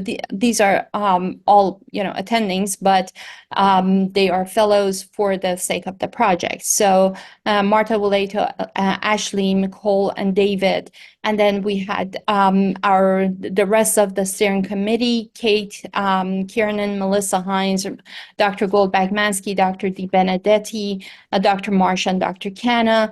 And then we have our expert task force and nurse coordinator, 2 patient representers, and we had intensivists, which in addition to Dr. Carcillo, Dr. Kiernan and Melissa Hines were also intensivists, adult rheumatologist, myself, Dr. Chatham, Dr. Alataha, and then we had ID, pediatric rheumatologist, pediatric oncologist, and pediatric ID, Dr. Basiri. Thank you very much. I really would like to hear your questions and suggestions. Beta, thank you. That's just an absolute masterclass in multidisciplinary working, and just taking us through what is a really, really, really good paper, but in a very accessible way. So I just want to say thank you, and thank you for taking the time across the time difference to present your work. It was my absolute honor, and thank you for inviting me. So we have got some questions, we've got plenty of questions, but I'll start with the first one from the Q&A, which is Beta Arab Shahahi, who's asking, in patients with mild HLH features who are HLA-DRB 115 positive and therefore not a candidate for IL-1, IL-6 treatment, do you have any experience with using the JAK inhibitors in treatment? This may be more a pediatric question. I think it's for the cohort of young people with systemic JIA who get really bad lung disease. Just conscious there are not just rheumatologists in the audience. But yes, what are your thoughts? Actually, I personally don't have an experience, but I have talked with Kim Nichols and Melissa Hines. I know that we have quite a few patients with JIA and lung disease in our lab with Dr. Goldbach-Mansky. I'm more than happy to put you in touch with Dr. Goldbach-Mansky to talk about these patients. I am not sure if we have treated any of the JIA lung disease patients with ruxolitinib, maybe one of them. I know that the experience overall with ruxolitinib has been very positive. It has been something that many people would really recommend, even over perhaps emapalumab in some cases. And especially in adults, for instance, I'm not quite aware of, as I said, because I haven't treated many patients. Usually in adults, we deal with more of patients who are who have secondary and definitely not JIA with lung disease, but in adults, we don't have as many patients who have such a terrible recalcitrant cases unless they have underlying genetic or malignancy. So, and in those cases, each of those have really, specific, treatment of their own. But there have been one patient that we talked about starting ruxolitinib, and the patient had RA actually. So there is so it is something that has had a very positive results associated with it. In patients with malignancy, it was really good. It had really good outcome with minimal side effect profile. So that's what I can offer as far as my knowledge goes. Yeah, thanks, Peter. I mean, I think there's this cohort of young people who have terrible systemic JIA, HLH, and then they get interstitial lung disease. And the question is, with this HLA type, is it the drug or the disease? Is it the IL-1, IL-6 inhibitors or the disease or both that causes the ILD? And is JAK inhibition a different modality? I mean, my feeling, like yours, is that the JAK inhibitors really hold promise for probably all cause HLH. Yes.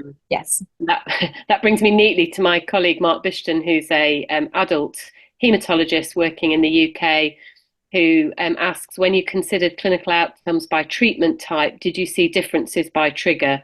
Do you see what we definitely see in the UK, which is cancer does worse regardless of initial therapy? So one of my biases is that a lot of the data that has been reported as cancer is basically reports the outcome basically similar to the cancer outcome, so 5-year outcome and 3-month outcome. So we have tried to look at the 3-month outcome if possible, but it's not always reported because it's generally reported along with the cancer outcome.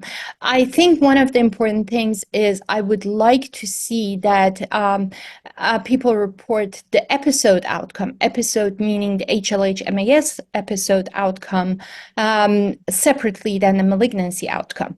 But to answer your question, yes, the outcome is dependent on the trigger. It is very well outlined in the literature, and that affects the outcome that we see in our treatment results as well.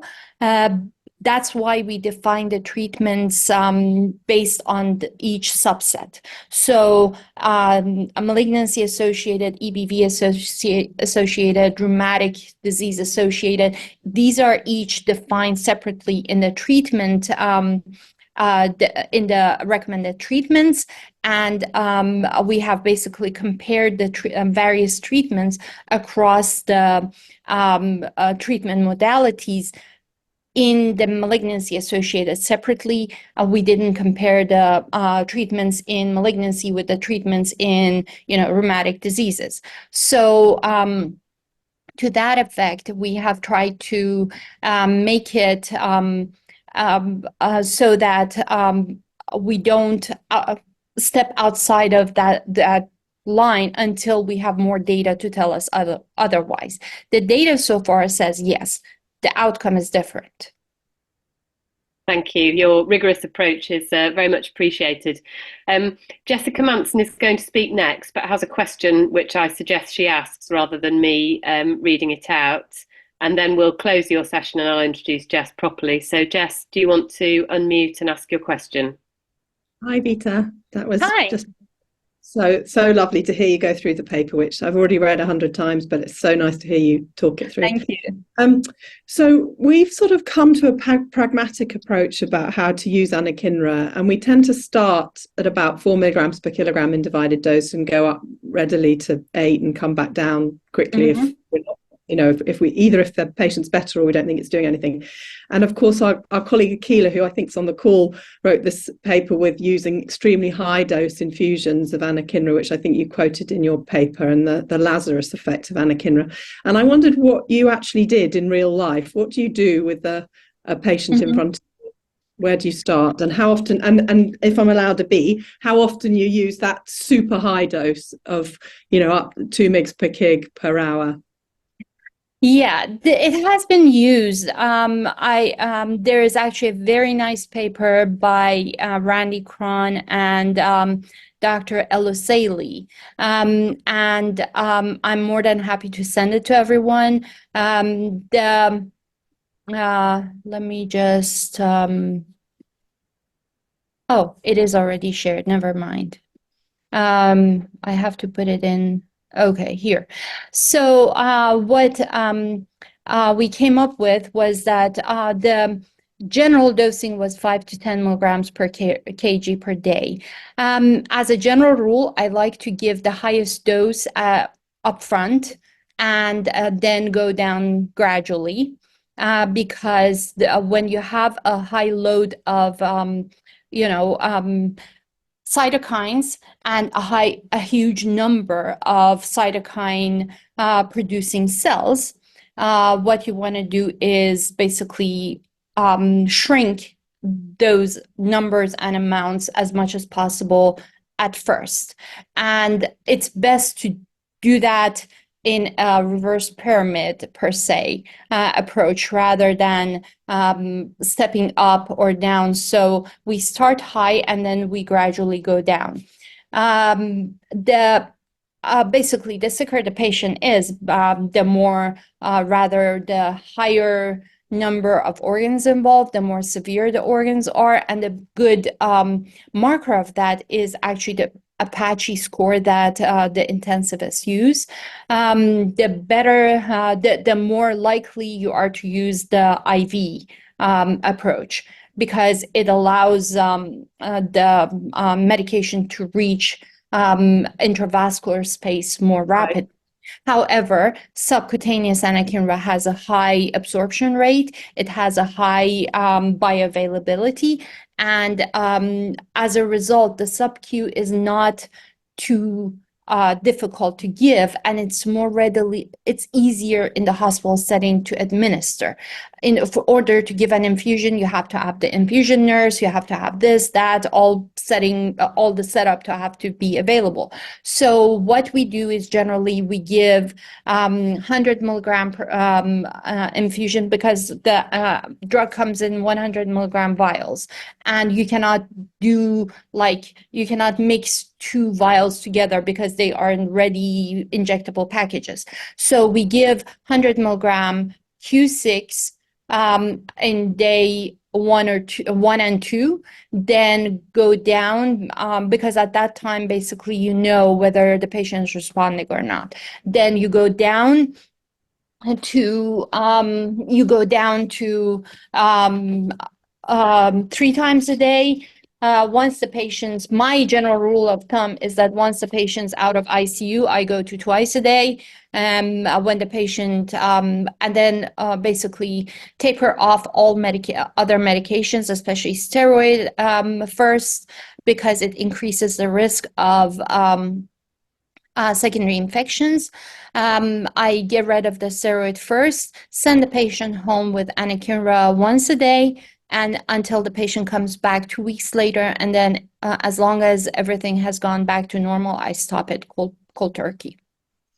Okay, so we use it IV, not subcutaneously, but we don't use the super high dose continuous infusion very often. I think we do it fairly similarly to the way you describe it, actually. I mean, it doesn't matter whether you give it IV or sub-Q. For us, sub-Q is easier to administer. We don't do continuous infusion. In some very sick patients, it has been administered, but the patient died not because of the infusion, but because they were just too sick. Yeah, thank you. There's no harm in giving it, continuous infusion. As you saw in the original paper that we reanalyzed, there was no adverse event associated with those very high continuous infusion doses. That is my highest quoted paper, and the most useful thing on critical care when just discussing a patient approach. I'm aware that we're running a little bit behind, but I would like to say an enormous thank you to Beta for such a masterclass, and I'd like to hand over I appreciate it. Well, I really appreciate you making the time. I'd like to hand over to Jessica My pleasure. Manchin, who's a consultant rheumatologist in the UK working at University College Hospitals London, and she's an associate honorary professor at UCL. She's the co-chair of the UK Hyperinflammation and HLH Cross Specialty Collaboration. And I think it would just be really helpful to hear a UK approach to HLH, really to complement Beta's approach. Jessica managed to get over the line a paper in Lancet Rheumatology published a couple of months after Beta's paper, which is very complementary, taking the same approach of how you manage critically unwell patients with HLH, but very much from a sort of practical, worldwide basic medicine approach. So I'd like to hand over to Jessica, and apologies for my poor chairing and that we're running a little bit late, but hopefully you'll bear with us. Thanks, Rachel. Can I check you can see my slides all right? I can. Perfect. Fab. So thank you very much for inviting me to speak. This is always such a good meeting. So I'm going to talk about some of the sort of practical approaches to managing patients, and there is quite a lot of UK specific information in this talk because this is a Histio UK meeting, but I hope this is extrapolatable to other bits of the world too. So we're going to talk about the resources that we have available and introduce you, if you don't already know it, to two organisations. One is HIHASC, which Rachel mentioned, she and I co-chair, and the second are the now available HLH MDTs that we have across the UK. And then I'm going to talk a little bit about what we've learnt since running these HLH services. So what resources do we have? So the first organisation I want to discuss with you is HIHASC. There's lots of debate about the name, and I'm still not that keen on it, even though I think I created it, but it stands for the Hyperinflammation and HLH Across Specialty Collaboration, and definitely speaks very much to Beta's point about the importance of working across different specialties. And actually, just on a personal note, has been one of the great joys of my working life over the last several years, to work with multiple doctors and scientists from different specialties and different backgrounds. So the purpose of HIHASC was very straightforward. It was to say we have a serious problem with terrible outcome for too many patients with HLH, and we need to do something nationally to try and change this outcome. And we really have four different bits of work that we focus on. The first is, and how we began really, was to share clinical learning, to come together and discuss cases, not in real time, but go through detailed case reports and think about how we can learn from each patient. And that's evolved over time, and we now have much more structured bi-monthly meetings throughout the year, and we often have a theme. So we had one meeting where we focused on pregnancy-associated HLH. I think actually in the same meeting we also discussed some infection-associated HLH with discussing a trial of using anakinra in a subgroup of patients with dengue. Or another time we focused on Kimberly's world, looking at primary HLH, particularly in adults, and using some clinical cases. And we also use the HIHASC meetings to discuss the sort of political agenda that's in the bottom right-hand corner. So this is really about the politics of getting the medicine sorted for every patient in the UK, whoever they are and wherever they are. And so Rachel led a huge piece of work where we managed to get approval for access to anakinra for all patients with HLH, irrespective of age, geography, or which specialty they happen to sit under. And this was approved by NHS England a few years ago, and has really been a game changer, I think, in the way that we've been able to approach managing patients with HLH. The second bit of work linked to that is that we're now working on something called GIRFT, which is called Getting It Right First Time, which is again an NHS England project, which is supposed to address the care of patients beyond just whether they get anakinra or not, but again to ensure equality of access to good care, whoever you are, wherever you are. There are two other important bits to HIHASC.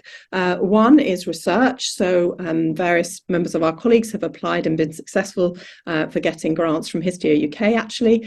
And recently, Matt Collin, who's going to present later today, successfully led a cross-specialty, cross-UK bid to the MRC we got approval for something called a rare disease node. I don't know how they make these names up, but anyway, so this is a hub to focus on the difficulties of rare disease research, and our work is in HLH and in the other histiocytic disorders, and there are lots of different bits to this project. The bit that I'm leading is looking at a national biobank and registry, so Beta, speaking to what you mentioned previously in the US, so we're at about 40 patients from UCLH so far, and are building to start recruiting from across the UK. And there are also bits of work in the MRC grant looking at the genetics, looking at some really interesting viral work and some epidemiology, and looking at associations with cancer, particularly with lymphoma. And then the fourth bit is that from the really early on, we've had this very, very helpful, I hope for both sides, link with the charity Histio UK, and in particular with the tireless Lynn Jackson, who's helped us with lots of different projects. And so we have created patient resources, but also we've had a really useful place to come to get helpful input from patients in terms of prioritising future research. So these are the multidisciplinary meetings that are currently available within the UK. So there's a long-running paediatric HLH MDT at Great Ormond Street Hospital. And then we have now two national MDTs, one based in Sheffield, which Rachel runs, which includes adult and adolescent patients, and they run on a Friday afternoon at 4 o'clock, because that's always when these patients need urgent help. And then at UCLH, we have a meeting every Monday morning where we discuss the patients that we look after in-house. And then the first and third Wednesday of the month, we have our regular meetings at 5:30. And we've actually had far fewer 4 p.m. crisis meetings since Sheffield has been running their 4 p.m. orderly meeting. And then something we're really proud of through HIHASC is that colleagues in Kent, have set up a very successful regional multidisciplinary meeting and service, which feeds into the national meetings if needed. And we also have examples of very functional MDTs, for instance, in South London in Croydon Hospital. So I want to talk to you a little bit about our service, because that's the one I know best. So the UCLH HLH service started in 2019, and I'm going to talk to you a little bit about the evolution of that service. But right now we have 6 meetings a month. The meetings are open to all clinicians. Most people come to present and discuss patients, but also people come for training. We run the meetings and are quorate if we have rheumatology, haematology, infectious diseases present, but we almost always also have neurology and critical care and virology. I now have a partner in crime and Alexis Jones, and so she and I run a 9 to 5 Monday to Friday on-call service with a few ad hoc calls at night and at the weekends, and we also have great support from a colleague called Sat Gohill, who's a haematologist, to fill in some of the gaps. So we have a fully functioning inpatient team of HLH doctors. Patients either sit within, usually in haematology if they clearly have a lymphoma or leukemia, and in rheumatology and ID if they don't. And we, as of this year, very excitingly, have our own clinical nurse specialist, whose name is Rob Wilson. And we've actually really identified problems with patients who survive HLH but go on to have a sort of post-traumatic stress, I think, really, after the event. And so we have great support from our psychology colleagues. So we run an inpatient service, and we also accept transfers. We managed 35 patients in the last year, and in fact through the whole UCLH HLH service, so the in-house patients and the advice that we've given to patients managed elsewhere, we've been involved in the care of 104 patients in the last year. On the right, you can see our new website, which I hope is a useful resource for how to get in contact with us about the service, and also links to the various guidelines that we have available. So we have a single page guideline, and about to have a much more detailed treatment guideline, which really evolved from Rachel's guideline in Sheffield. And we also have a guideline for how to use antimicrobial prophylaxis, and these are freely available. So thinking about this talk, and a talk I gave last year actually, really led me to think about the evolution of this service, how it began with a few colleagues sitting around a coffee table saying, gosh, we've got a real problem. We should discuss the patients we manage at UCLH. We were seeing about 4 or 5 a year at that time, and how that's evolved to be a really busy service. Somebody said to me the other day, is HLH all that you do? And I said, yeah, no, it sometimes feels like it does, but I do 3 clinics a week and 2 ward rounds and teach medical students, all those other things. But HLH has evolved to be a really busy part of our clinical work. I think we really have improved the sort of visibility of the service, the structure of the service, and the governance of the service in the last year or 2. And I am really keen that other people think about doing the same in parallel if they haven't already. But of course, you need time and support to do that. The complexity of the patients that we manage just seems to get exponentially more and more difficult. And that's partly because we're now recognised as a specialist centre, so we do import patients from elsewhere and probably help manage less complex patients that stay in their own hospitals. But really, these patients are incredibly complex and time-consuming. And we feel that we'd really be missing a trick if we weren't doing research alongside. So we have had a biobank running for about a year and a bit. As I said, I work with Professor Liz Jury at University College London and her research team, and we have a PhD student called Lexi now working on these samples and on other bits of clinical work translating into some basic science. So we don't want to miss a single patient that we don't benefit from the clinical learning and the scientific data. So what have we learned? Well, the first thing is that we certainly do not have all the answers, far from it, and that is still really difficult medicine. But what we've learned is that really this is the responsibility of all patients who look after, of all doctors who look after patients who can get unwell when they're in hospital. And one of our missions has been to spread the word. And this Lancet Rheumatology a publication which Rachel mentioned just before I started speaking came out in January, and is really about saying this is all of our problem, and focuses on how to recognise that patient who's just disproportionately unwell or whose disease is not evolving in the way that you would imagine that it should, and to ask yourself the question, could this be HLH? So I just list a few of the patients we've managed here in the last, I think we have 6 patients currently at UCLH with HLH, which is extraordinary when I think of from where we began.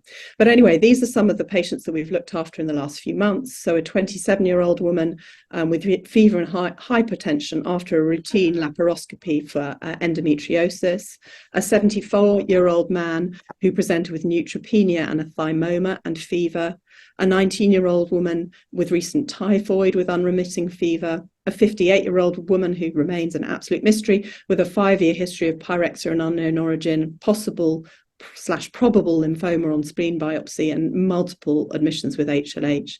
And then a 39-year-old man with fever and encephalopathy with newly diagnosed HIV. So all of these doctors cross the path of all of these patients cross the path of a different doctor when they first come into hospital. And so everybody needs to be asking the question, could this be HLH? So how do we make that possible for the non-specialist? And we advocate using this mnemonic, the 3 Fs. So fever, falling blood counts, often falling platelet count first, and can be within the normal range, but inappropriately falling, and then a raised ferritin. And then we suggest quick, easy screen of inexpensive bloods that are listed here and allow you to calculate an H-score. And that will then trigger more detailed investigation and conversation if needed. But really, tip number 1 is you've got to be in it to win it. You have to think about HLH in an unwell patient, and using the 3 Fs is a good start. And if you start adopting that kind of approach, what you realize is that it just isn't that rare. And I've shown this slide often and always make the comment that it's the best/worst example of ascertainment bias. So until you start talking about HLH, you don't realize the patients are there. And unfortunately, they're dying of sepsis or of something else without this crossing people's minds. So some of this is because we've imported patients, but a lot of this is because simply we were starting to look for HLH amongst our patient group. So I have 5 other tips. The first is that we should never, ever make assumptions. So the patient at the front door, even if they're an adult, they could have primary HLH. We've seen lots of patients who present with classical Still's disease who do not have Still's disease, and they need to be carefully investigated for lymphoma to be excluded in adults. This is adult top tips, not children. I only do adults. Beware of persistent tachycardia. We've had examples here and in our referring centres of sudden deaths in young people who've only had tachycardia and are maintaining a blood pressure until suddenly they're not. So we now have an echo everybody rule and look for cardiac dysfunction and manage it appropriately. And there's a section about this in our guideline. We've learned to be really careful about secondary infection, hence our development of an antimicrobial guideline, prophylaxis guideline.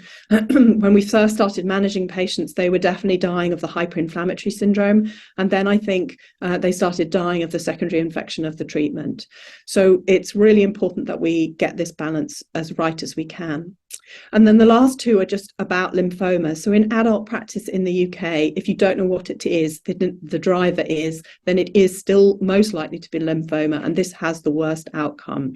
So whenever we see treatment-resistant patients, I'm always concerned that there's a lymphoma and that we just haven't found it yet. And really importantly, a normal PET scan does not mean no lymphoma. And sadly, it took a post-mortem for us to really learn this properly and found an intravascular lymphoma. So we now are very proactive doing deep skin biopsies to look for this rare form of lymphoma in all patients where we don't have a clear answer. And the other really important thing is that we need somebody who's prepared to bang on about HLH in every hospital, everywhere. So I ask you, could that be you? So whether it's cause and effect is very hard to prove, of course, but Rachel has a almost matched service to the one that we have here. And both of our, since the instigation of an MDT in both of our organisations, we've seen a significant reduction in mortality. We have a matched service in terms of provision, but not quite a matched service in terms of the sort of patients that we see. So, but it is striking that the change in mortality associated with the instigation of proper cross-specialty working is very similar, 200 miles apart. So what do we see as the future? So we see a fully supported network of HLH MDTs, by which I mean we support each other, but also we need some money to do this. You can't do this for free, not in a sustained way, and the NHS needs to understand that. We think that HLH needs to be core to the training of all doctors and nurses who look after unwell people, because they are the ones who are going to pick up the patients who are currently dying unnecessarily without intervention. But in the end, the huge difference will be when we have proper data about how to treat these patients. So we need a national registry and biobank to enable us to do interventional trials. So this picture is of one of my patients called Taylor and some of his friends from university who ran a 5-kilometre race to help raise money for the UCLH charity after he was looked after here. And he's a really brilliant example. He's a really brilliant kid, but he's also just a really brilliant example of how it can work when it works. So Taylor became unwell in a hospital about 70 miles from here. And the junior doctor who started to look after him that day happened to have been trained here and saw this boy who was unwell with fever and said to her seniors, "I think this kid might have HLH." And it was picked up very quickly, and he was sent here and he was able to get all the treatment that he needed, and he's made a full recovery, and he's just done really well in his finals, and he now wants to move his career plans into working in a more healthcare related workplace. So it's just to say that it can be done, and what we're aiming for is to have all our patients survive and be well and have stories to tell. So just a final thanks to Lynn and a massive thanks to Rachel and to Alexis, who are my partners in all of this, and to the good-tempered members of the HLH MDT who are endlessly coming to urgent meetings at inopportune times of the day, and to our friends and colleagues in High Hask. Thank you. Jess, thank you very much. Lovely outline. I'll, in the interest of time and just as proof that I'm rubbish at chairing and we've really overrun, hand over to Matt Collin, who'll be running the second half of the afternoon. I would like to thank the abstract speakers for really high quality abstracts, Beta Shakuri for just really brilliant presentation, and similarly Jessica Manson. I think that's a great outline for HLH, and we'll shift the focus of the meeting now from HLH to LCH. And Matt, I'll hand over to you with huge apologies for poor timekeeping. So thank you all. You can hear me okay? Thanks. That was an amazing session. It's definitely a hard act to follow. I think I might just check with Lynn at Histio UK, because we were going to pause to have a break at some point. What do you think, Lynn? Hi, Matt. I think we need to carry on if you're okay. Okay. All right. So I'll just check that Carl is ready. I told him it might be around about 30, but I will. Carl, yeah, I'm next. Great. Okay. Yep. Well, it's a great pleasure to introduce Carl Allen, who's a friend and colleague from the Texas Children's Cancer Center. He's a chair of pediatric oncology. He's also professor of pediatrics at Baylor College of Medicine, and he's co-director and director of multiple groundbreaking programs, the histiocytosis program in Texas, which is one of the longest running and most prestigious histio programs, I think, in North America. Also the lymphoma program, and more recently in global hematology, oncology, pediatric outreach programs. And it's we're very privileged to have you speak to us today, taking your title from, I noticed, the ancient Chinese warrior with chaos and opportunity in LCH. So hopefully the chaos doesn't reflect anything to do with the chairmanship here, but the state of flux and interest in treatments in histiocytosis. So we're looking forward to what you've got to say on this. Thanks for joining us. Great, and thanks so much, Matt. And are you able to see my screen? I can see your screen. Great. I think just need to present to you, and I think you're away. Very good. Okay. Well, thanks so much for the invitation to join you. I've already really enjoyed the discussions this morning. I mean, I think these are just fascinating diseases, and collaboration is clearly the key to make progress. And I'm really impressed with the network you've created. I'll put my pitch in. I think we can simplify all nomenclature for HLH and MAS as just TMI. It's too much inflammation, and then we just have to say due to X and figure out what X is. But we can talk about that another time.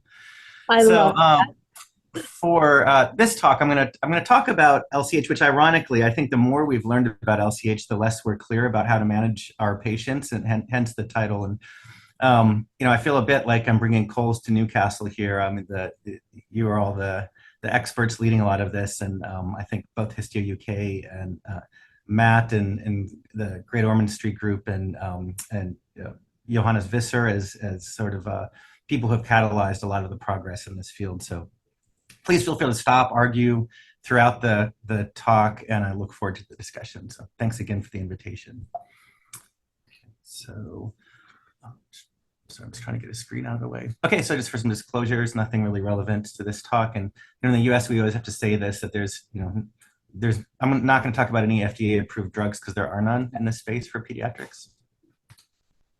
So let's start with progress. So I think taking a view of the 120 years before this decade to understand how LCH came to be LCH and why we think of it like we think about it. And I was working actually with Matt on an update of the North American Clinics and Hem-Onc chapter on LCH probably about 10 years ago now. And I thought I'd see, well, what did the people before us write? And so Bob Arcisi kind of led this section along with John Pritchard, and their kind of closing statement was that LCH treatment strategy, and their quotes, is based on more of a roulette wheel than scientifically based logic, and part of this confusion and lack of consensus is ambivalence of whether LCH is a neoplastic disorder, immunodysregulation, or both. And I think they kind of nailed it. Every like 2 years or so, there'd be a review article debating, is LCH a cancer or is it an immune problem? And I think because of that ambivalence, it never really got treated properly as either. And I think I'm going to talk about that a little bit when we get into the evolution of treatment. And I always like to put this slide up when I'm talking to pediatric oncologists. LCH gets binned as a rare disease frequently in that silo, but really, I mean, it's pretty common if you think about it in terms of pediatric oncology. So we see just as much LCH as Hodgkin's, nearly as much as AML. And in the Children's Oncology Group, both of those diseases have their own committees. LCH has just snuck into to COG, as I'll talk about soon. All right, so just going over some clinical presentations of LCH. This is the work by a lot of clever clinicians over the past 100 years. Sort of noted these patterns, and has noted that you can just get a little touch of LCH. Like here's a single bone lesion, and this could be cured by that diagnostic biopsy or steroid injection. You can have really extensive disease, as in this child, but this child's really unlikely to die from their disease despite the extent. Or you can have disseminated disease, and if you have liver, spleen, or bone marrow, this is the child that's at highest risk of death.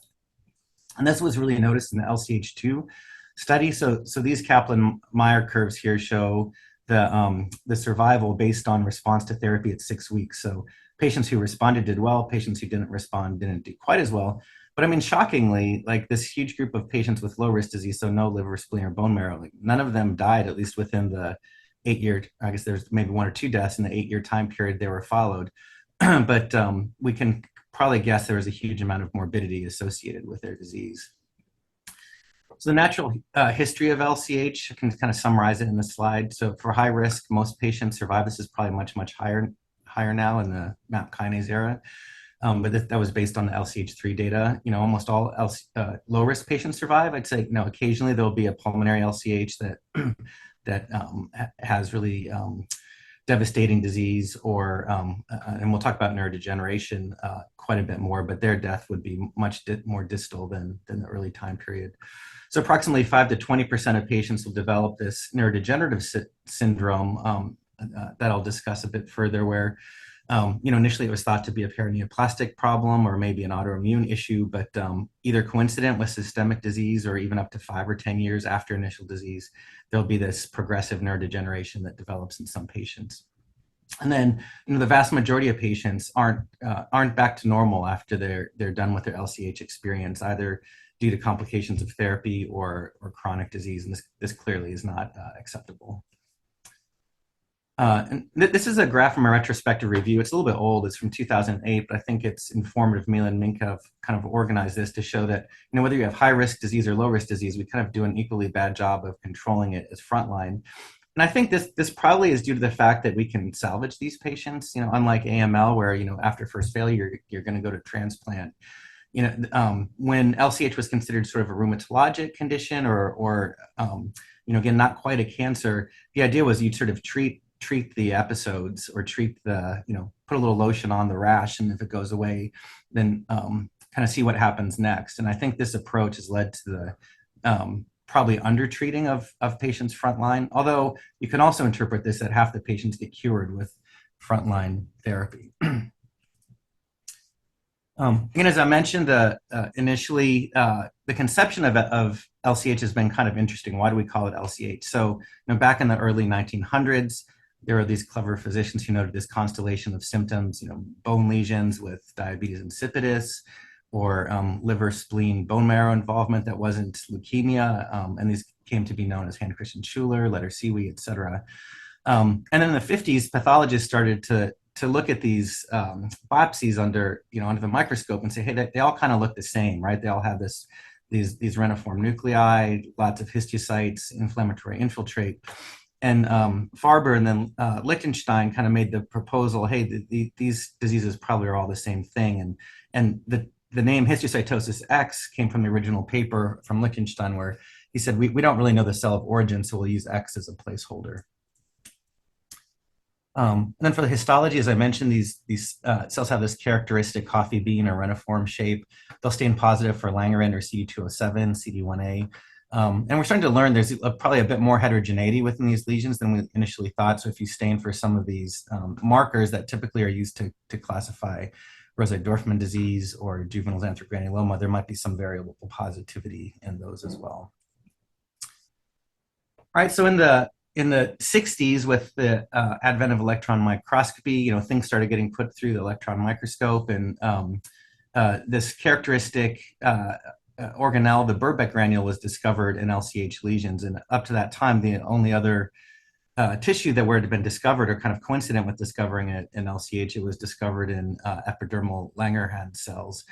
And so this connection sort of I think Matt will call me out for oversimplifying, but it's sort of like the Monty Python logic of saying, well, if it weighs the same as a duck, it floats. So like if it's got Birbeck granules, it must have something to do with Langerhans cells. And so this is how LCH came about. And subsequently, there's been debate about, how does LCH come from Langerhans cells? Is it a reactive issue, or is it a transformation? And I think in the original paper, Neslov actually kind of mentioned that they maybe come from the same source. And LCH doesn't necessarily derive from Langerhans cells, but I think that became sort of an assumption in the community.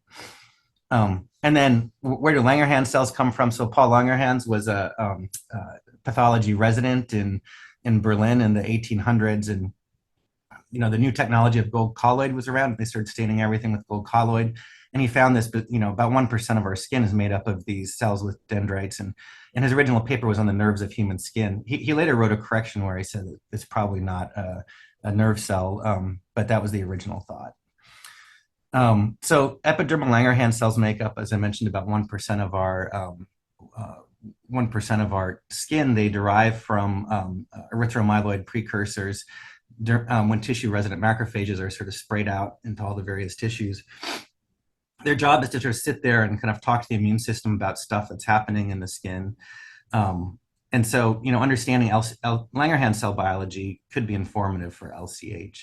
And so again, the argument has sort of been, well, up to this point, up to the 2000s, how does this cell turn into LCH, or how does this process somehow turn into LCH? All right, so let's go into the sort of semi-modern era. I think for the last decade or so. When I was a fellow and I came to Texas Children's, and I was working with Ken McLean, and there were all these patients with LCH, and people were arguing about what causes disease. I thought it was just kind of interesting that there was this one disease that relative to others hadn't really been figured out. And my fellowship project was extremely simple, just taking skin Langerhans cells and CD207 cells from LCH lesions and sort of asking the question, like, how do they look like each other, or how are they different?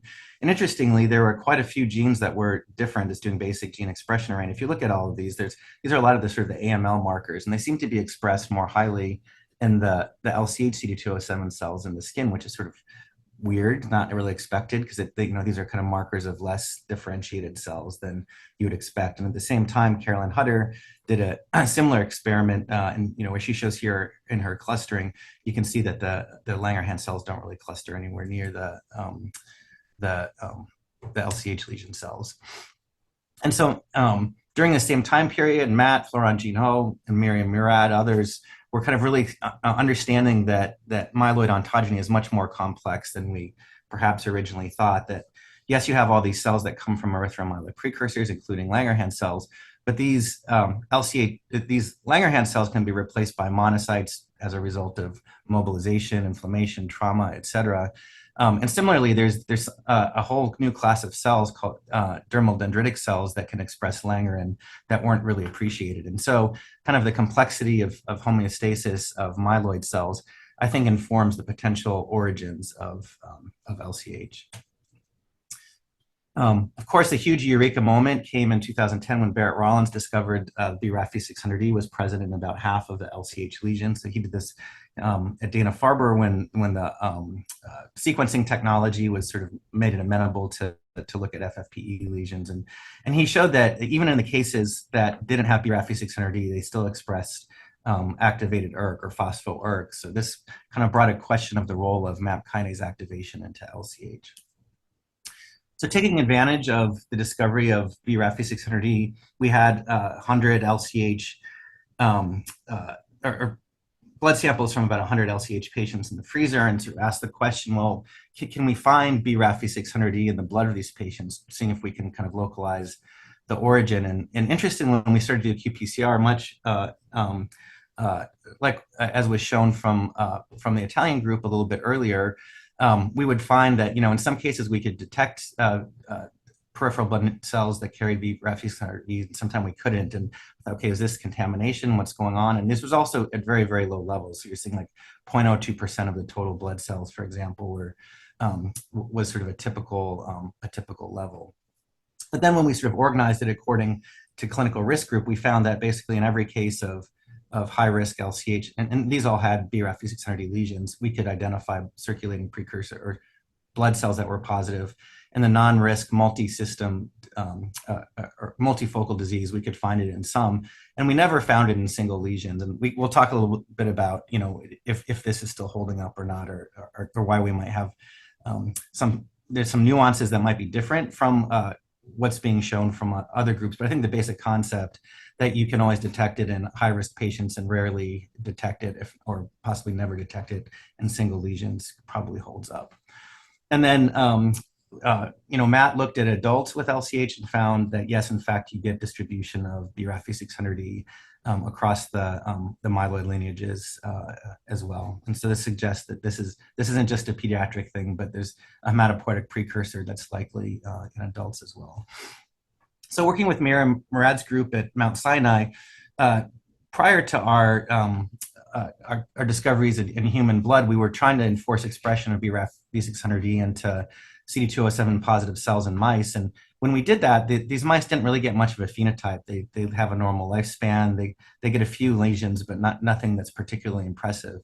But then when we asked the question, what happens if we express V600E earlier in ontogeny? Marie Barris led this study where she enforced expression in CD11 C positive cells, and that kind of gets your monocytes as well as myeloid DCs.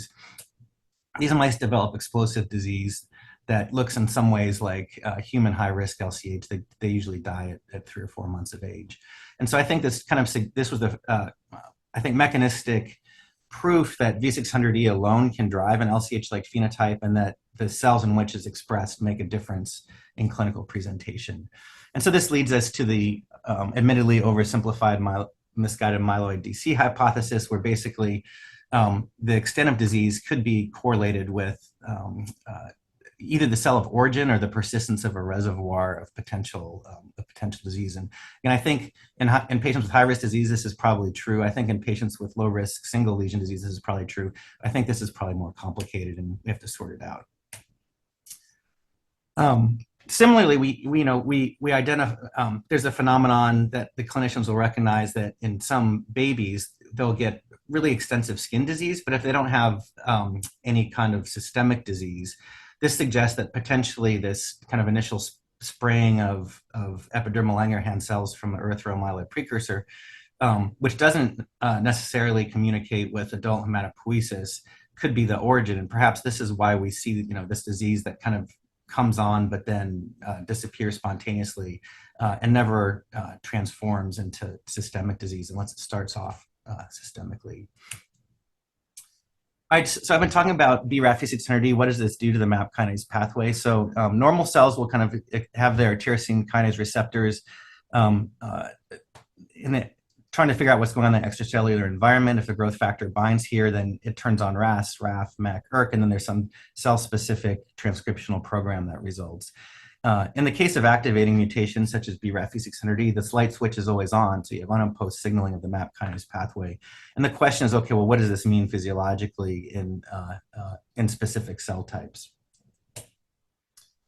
So if it's not BRAF V600E, it's probably something else. BRAF V600E, at least this is representative of our of about 100 or so lesions from our institution. I think there have been more extensive studies recently, but more or less they show the same thing, where 50 to 65% or so are going to be BRAF V600E.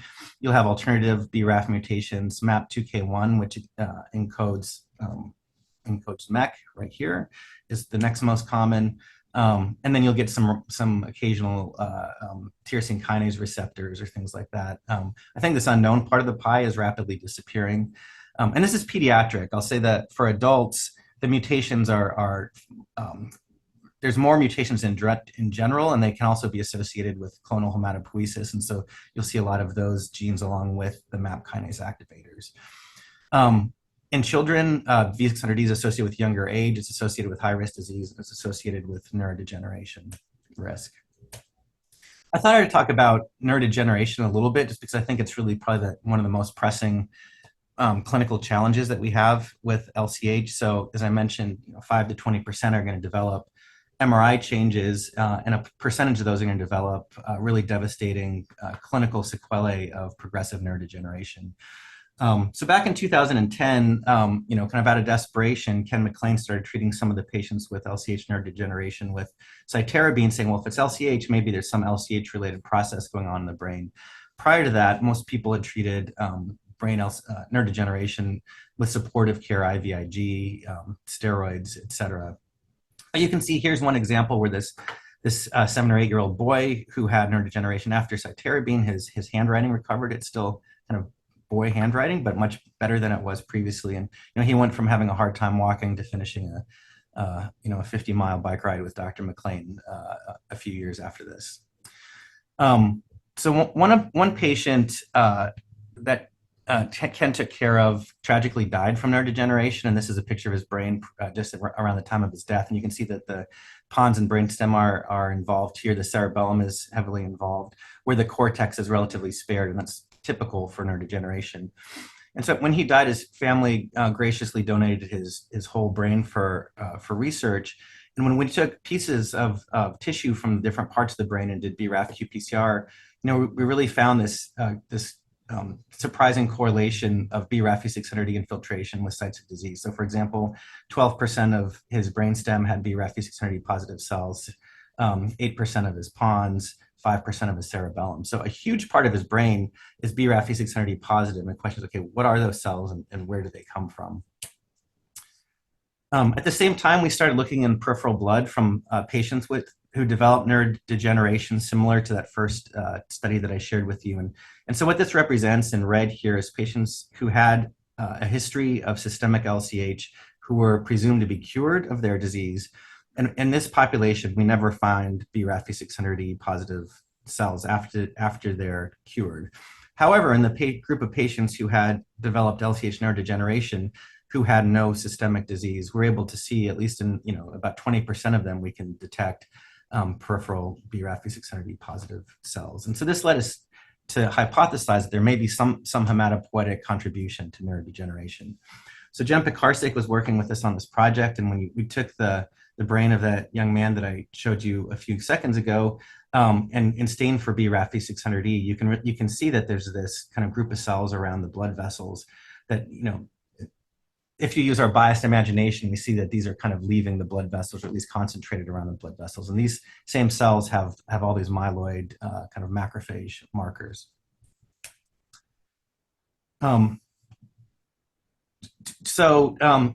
This study is a bit old now, but early on when we had some of these patients who had developed neurodegeneration and they weren't responding to conventional therapy, so after a month of chemotherapy, 2 years of various therapies, 4 years of therapies, 10 years of therapy, they still had persistent disease.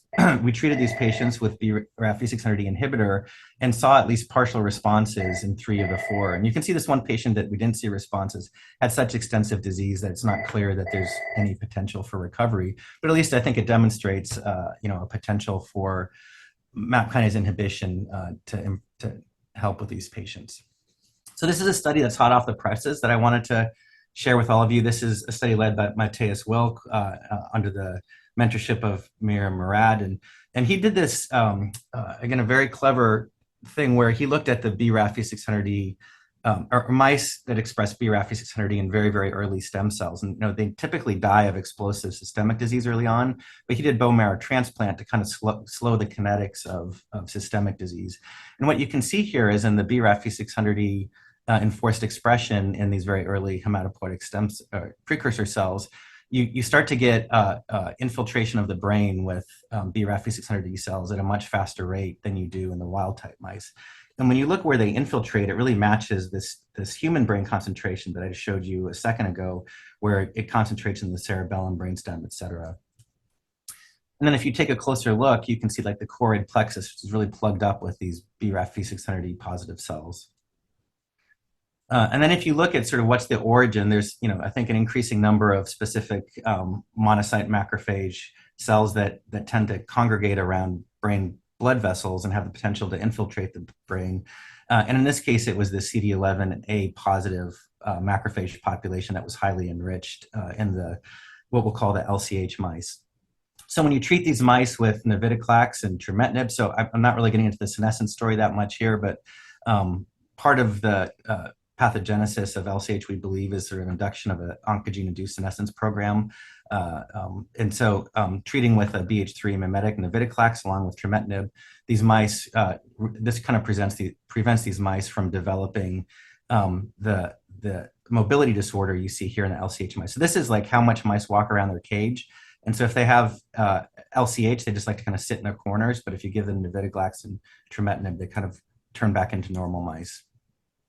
And so to us, this suggests a hypothesis that at least one mechanism of LCH neurodegeneration could be from some precursor with potential to go both to the systemic disease and the brain. There was a really interesting paper published several years ago by Frederick Geismann's group, where he showed that expression of BRAF V600E and erythromyeloid progenitors can lead to a neurodegenerative disease that could be similar to some features of LCH neurodegeneration. And I think our findings don't exclude this possibility, but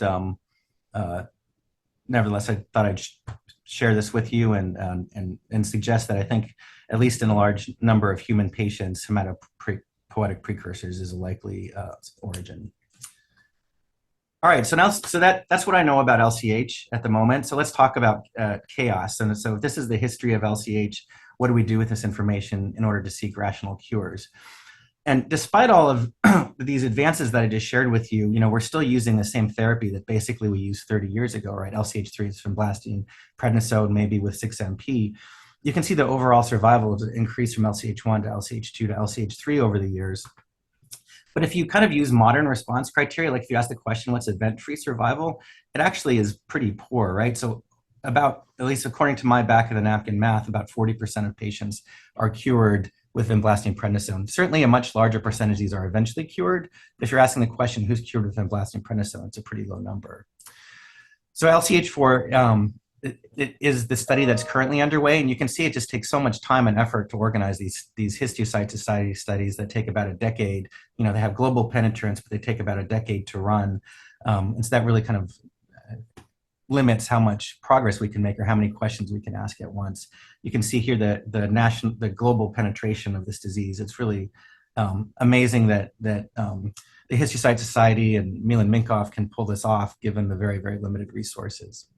So the strata of LCH4, which I believe is open in the UK. So the frontline therapy is looking at 1 versus 2 years.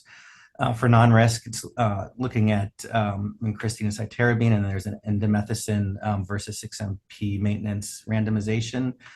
For second-line therapy, it's high-dose cytarabine and cladribine. This is kind of being undersubscribed for reasons I'll talk about in a minute. And I think no one, if not almost no one, is enrolling in the transplant arm.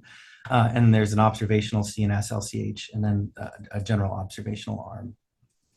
So asking about, well, what alternatives could there be to vinblastine prednisone? I mean, now that if we're trying to eliminate a myeloid precursor as the potential neoplastic clone versus just kind of taking care of the inflammatory consequences of recurrence, maybe vinblastine prednisone doesn't make as much sense, and starting to think about what are some other agents. And there's some, I think some data, how, it's not perfect data, but it does suggest that nucleoside analogs may be helpful.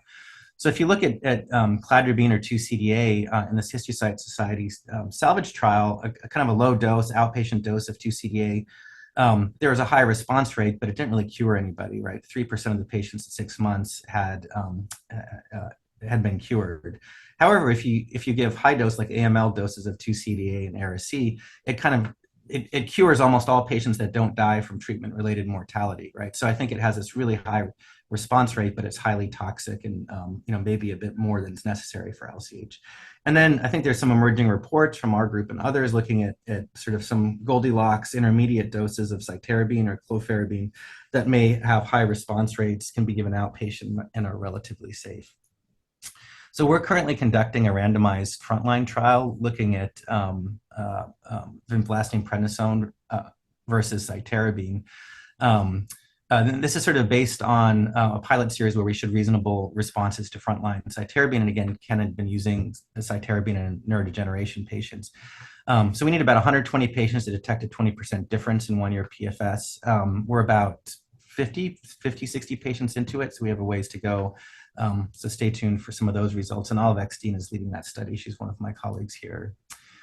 And then, of course, I have to talk about Johannes Visser's comment. He and Matt were doing a summation at a Nicholas symposium, right? We're saying we have this huge meeting where we're talking about all these different, high wire biology, these fascinating new things that are coming out in science. It's like, well, wait a minute, we have a pretty clear nail. Why don't we use a hammer that makes sense, right? So if this is all driven by MAP kinase activation, why are we still using vinblastine and prednisone? And what are some of the reasons why we haven't started doing that more universally?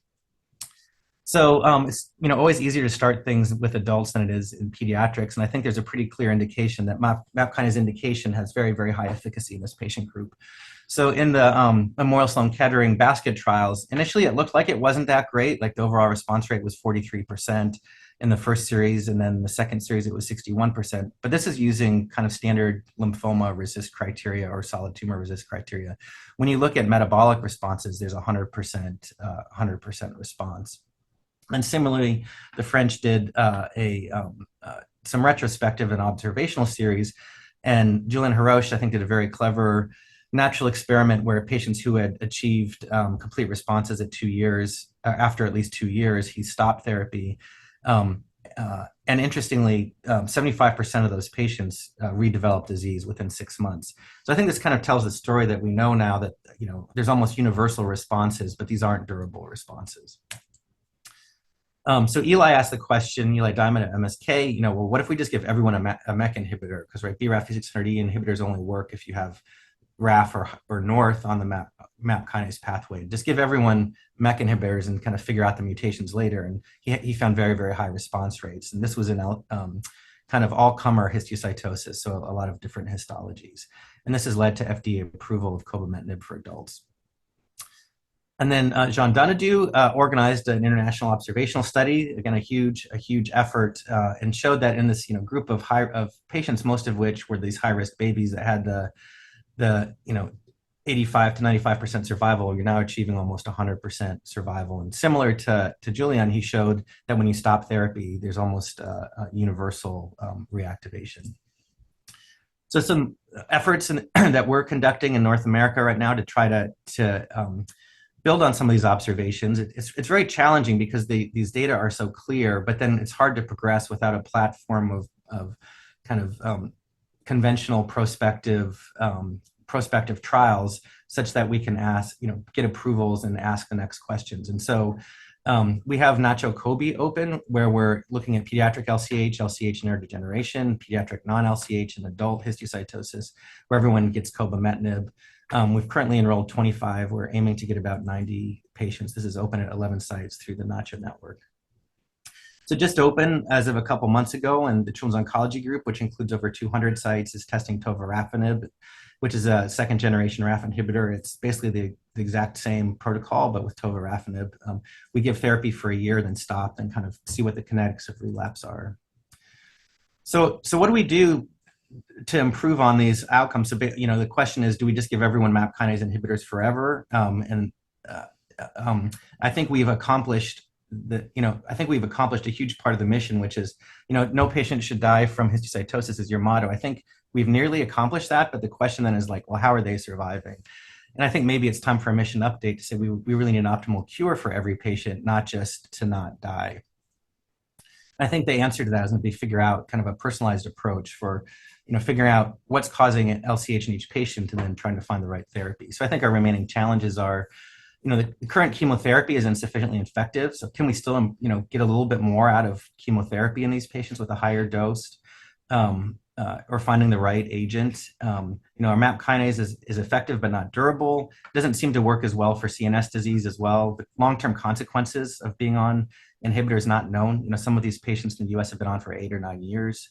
And I think there's some emerging data that there are associations with growth and potentially neurocognitive function.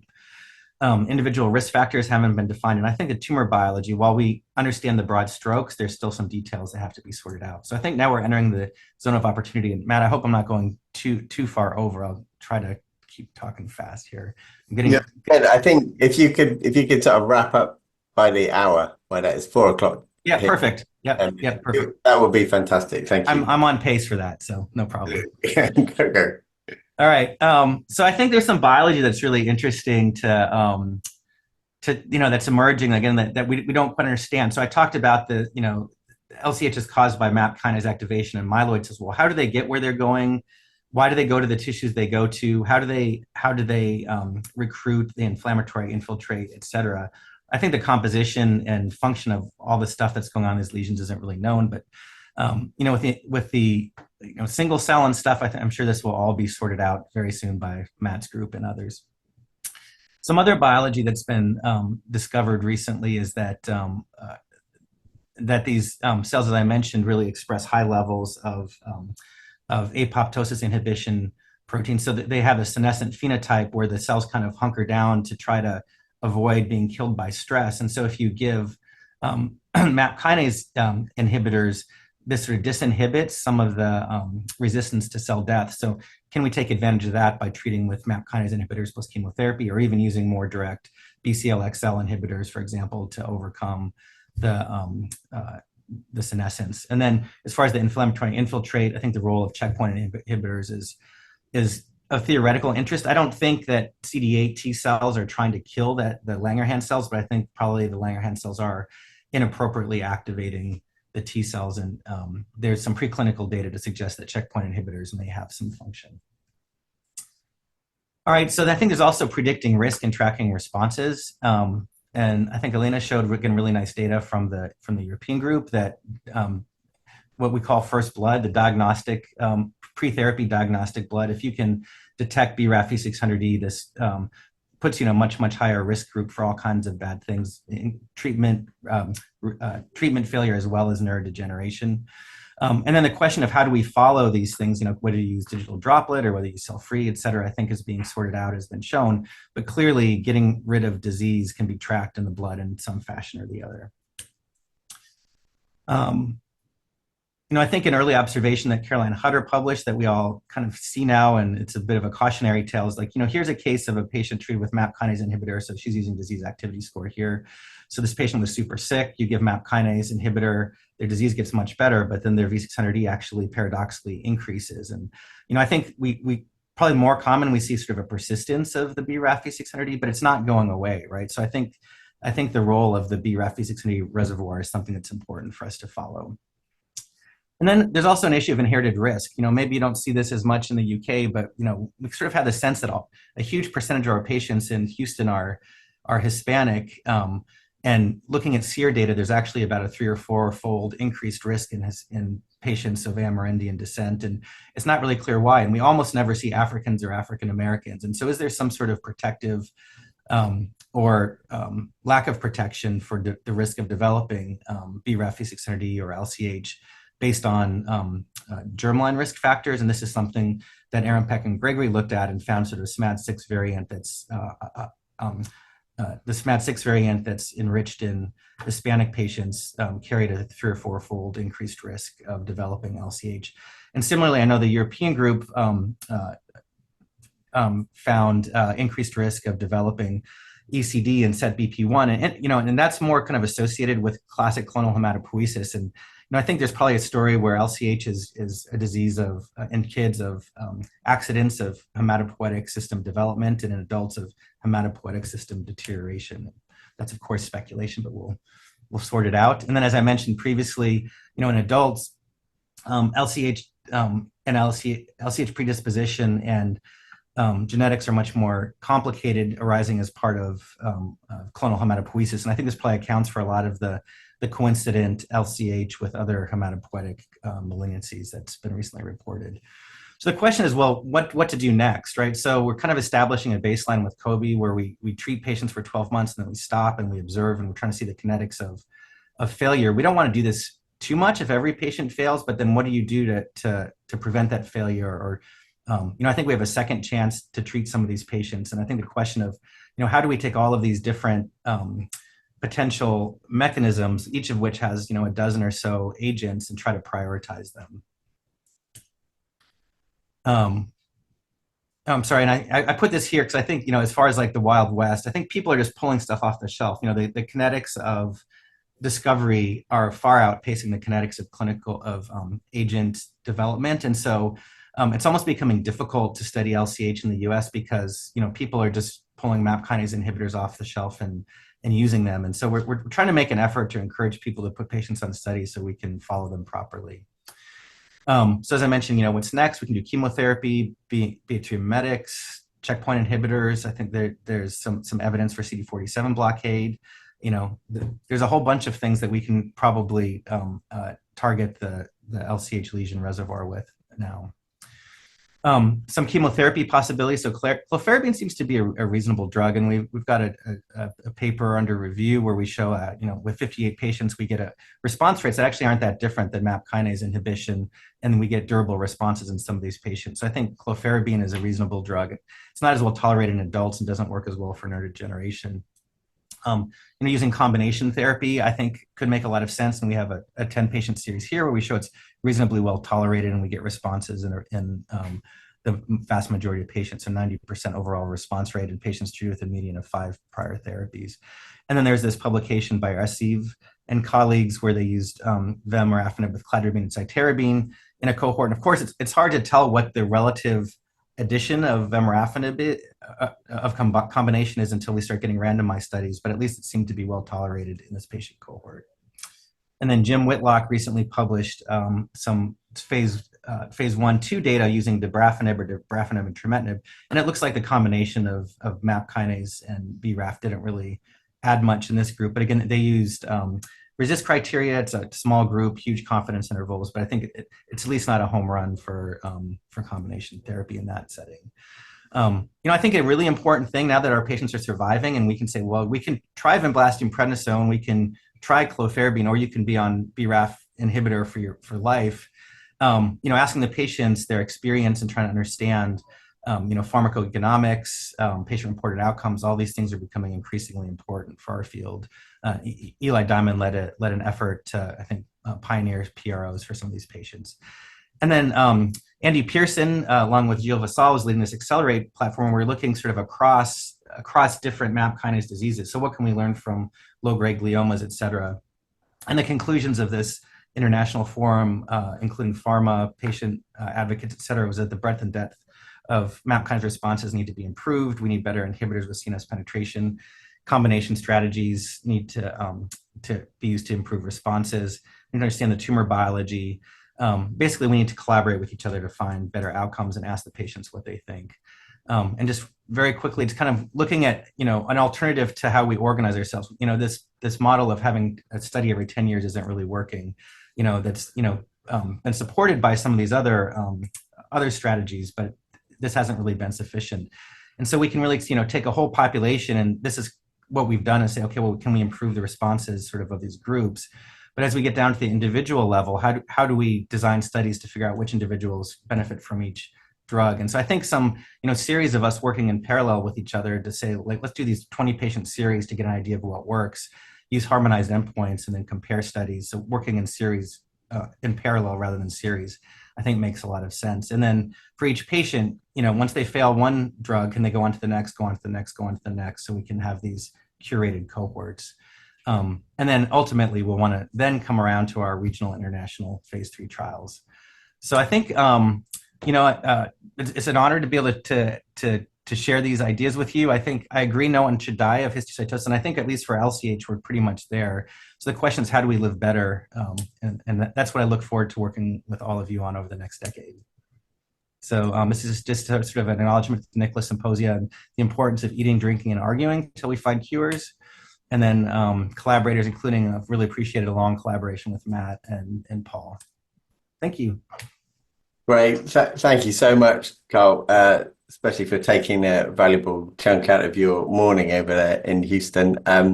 Fantastic talk, as always, everything from cutting edge science to the clinical wisdom, really tremendous. And I feel like everything I know about Histio I learned from you, but I'm sure not everything you've told me.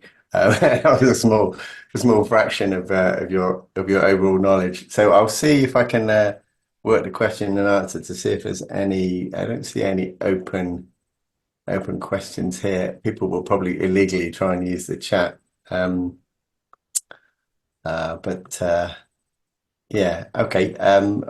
Maybe I could kick off. I guess the combined approaches with chemo and inhibitor, they're pretty challenging in that there's not many patients eligible, and as you mentioned, the comparator is different, isn't it? Well, the first inhibitor studies are patients who failed chemo, and now we're looking at combined studies. Say, well, we enroll everyone with risk organ disease who ultimately did relatively well.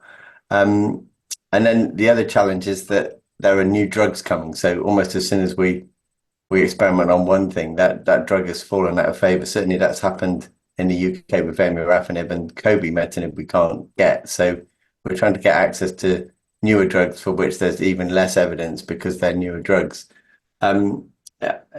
What's the, have you got, it's kind of a hard question, but what do you think, what's your sort of favorite, if everything was sort of equal, what would your sort of favorite combination trial be if you could sort of instantly rewrite something now, because that would be approved next week? What would you like to try in terms of a chemo and an inhibitor? Yeah, I mean, that's a really good question, man. I think that the challenge is, like, we know what we want to do, but as oncologists, we do phase 1, and then we do phase 2 in adults, and then we do, then we do it in kids, and then we do, look for response rates, and then we do randomized. And in the meantime, people are like, look, I've got this kid in front of me, and they look fantastic after I gave them vemurafenib, right? So we're sort of stuck, I think, in this spot.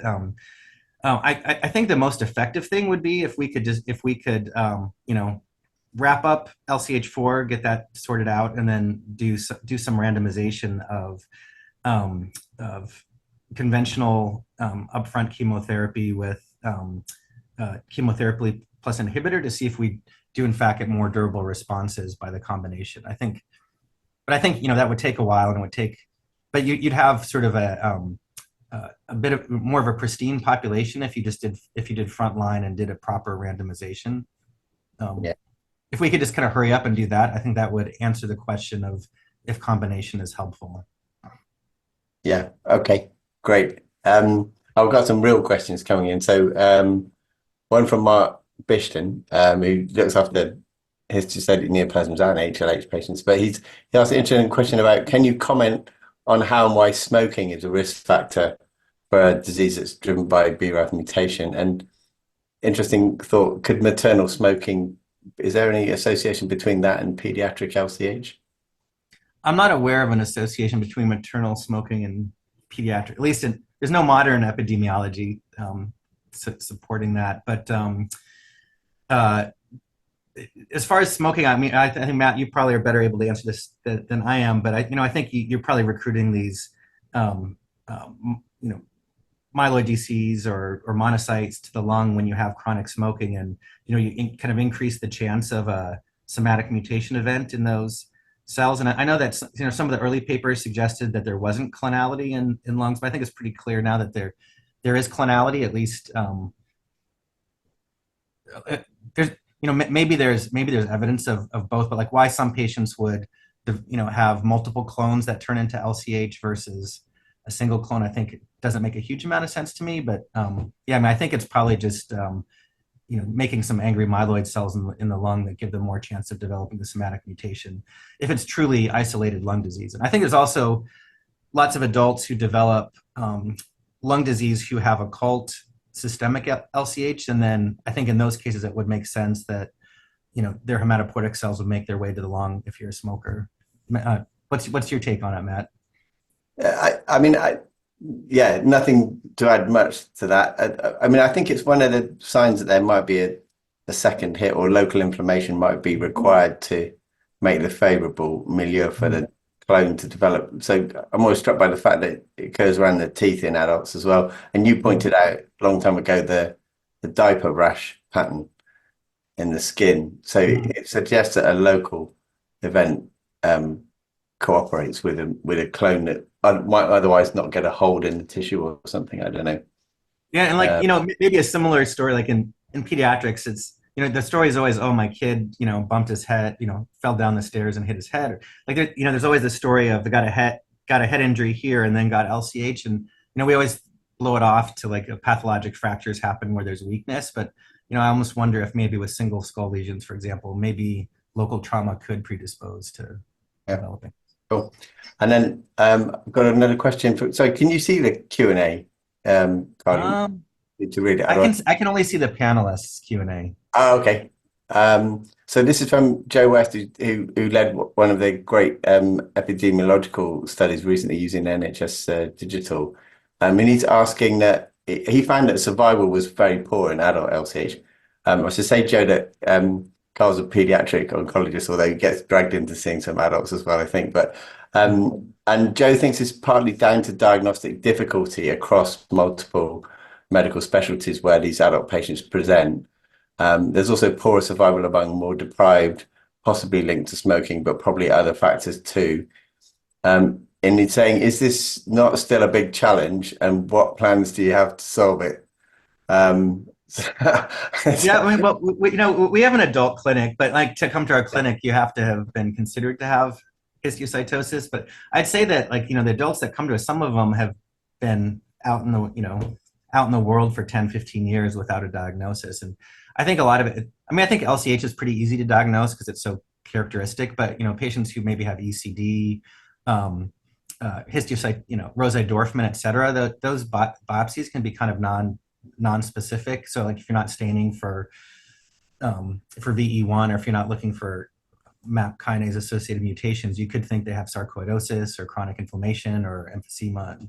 So yeah, I think it does become challenging. I think if you can PET scan everybody, it makes life easier. And this brings up the point, Matt, like I think some of our differences, I wonder, in when we ability to detect V600E in peripheral blood, it kind of depends what staging you're using, right? If everyone gets a PET scan, you have pretty clear, I think, staging where it's like, okay, well, there's a single bone lesion, but I'm not going to look for other sites. Like it kind of depends on the local practice, right? Like, so maybe not all single lesions are single lesions, for example. And so I think in the adult world, bringing that back to the adult question, I think we see a lot of patients where their internists will kind of manage the lesion or the rash in front of them. And I think getting people to do more extensive studies and biopsies is important. So it's an important message to get out.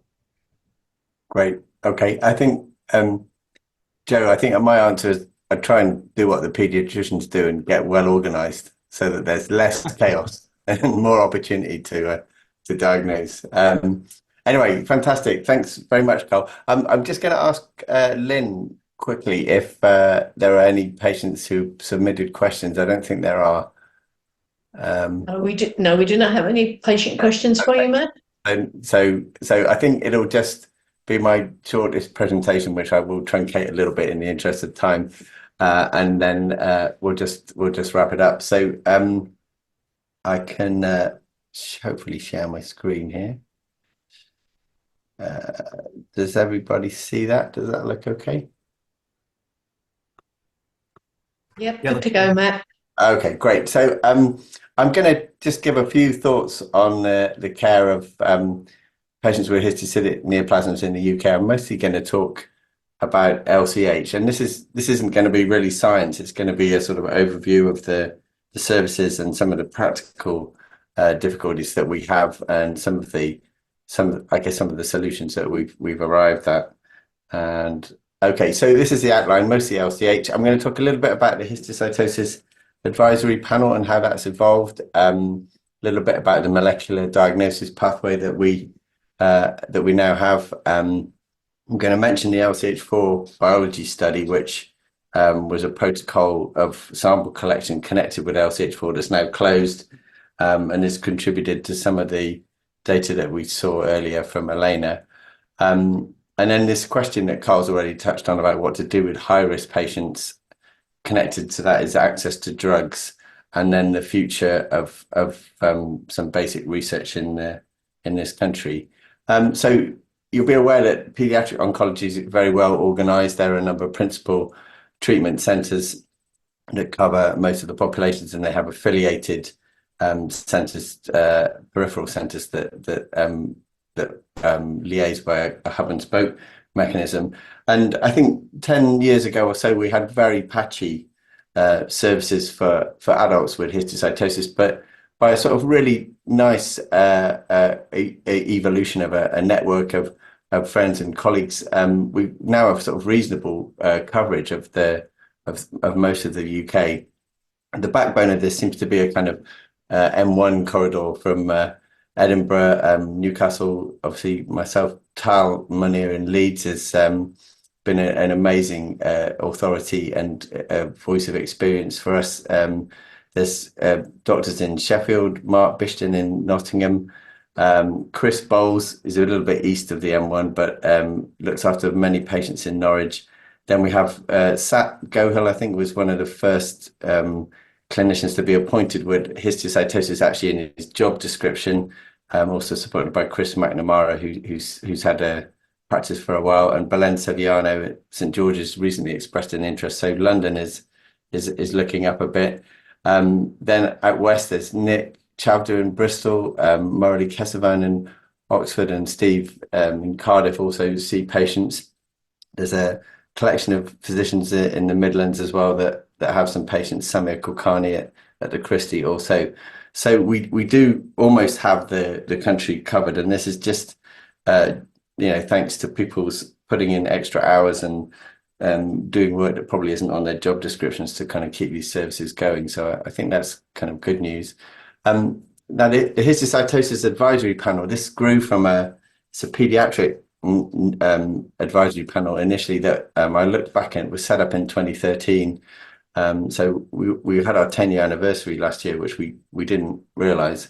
And this was really due to the great efforts of Johan, who's already been mentioned, who sadly died a few years ago. And I looked up, he still has a web presence. There was a nice sort of interview with him when he joined at Leicester, I think. And it turned out his favourite track was a New York mining disaster from the Bee Gees. And quite poignantly, the opening line of this is, in the event of something happening to me. Well, unfortunately, it did happen to him, and we missed him a lot. We struggled for a while to maintain the services, but his sort of inspiration lives on and has really galvanized people to come forward and look after these patients. As Jess said, each hospital needs somebody to step forward and take care of histiocytic neoplasms as well as the HLH. Anyway, you can see back, this is just a graph from Jessica Bate did an audit of patients that were discussed at the histiocytosis advisory panel going back from 2013, and there was roughly sort of 1 or 2 cases per meeting, and it was a monthly meeting. That's the blue bar, and then in the later period that she audited, that number was already increasing.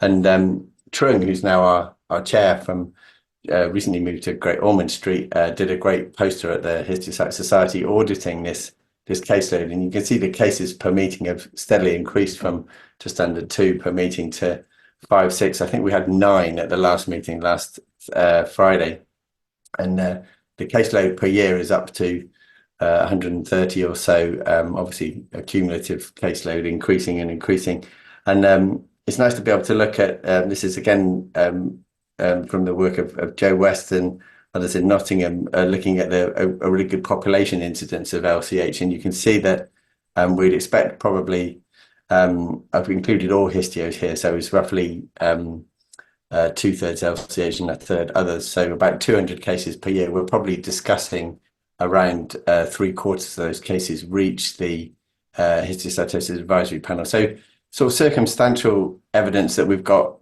good coverage of the country, and we're probably seeing a good proportion of the cases, and hopefully all of the more tricky cases that merit a bit of discussion. It's nice to know in the post-Brexit age that we are still European in the HAP, so we have referrals from other countries in Europe and even as far away as India. Regular attender is Cor van den Bos at the Princess Maxima, and also more recently Wiebke Rösler from Zurich has also joined and presented patients, but we do allow others to join in and enhance the discussion. This again is from Trung's poster. You can see the balance of pediatric and adult cases over these are quarters over the last few years. The adult cases have slightly overtaken the pediatric cases, and we still remain grateful for our pediatric colleagues for tolerating the lengthy adult discussions sometimes. And you can see in this second graph, Trung shows very nicely that the children are all under the age of 18 here, whereas the adults are older. But the median age of adults are around 50 to 60, which I think matches the demographics reported by others in the presentation of Histio. You can see the pediatric cases are all LCH, 3/4 of them LCH. Adults, roughly the 2 most prominent diagnoses are LCH and ECD. And I think this is an interesting observation that, ECD was thought to be an ultra rare histio, but in terms of adult practice, there's certainly more tricky patients sometimes, but we're discussing nearly as many Adam Chester cases as we are LCH. And overall, the number of LCH patients, because there are more adults, is roughly similar to the number of pediatric patients, which also matches the epidemiology that Joe reported. And there are clearly more adults in the country, but the number of adult cases equals roughly the number of childhood cases.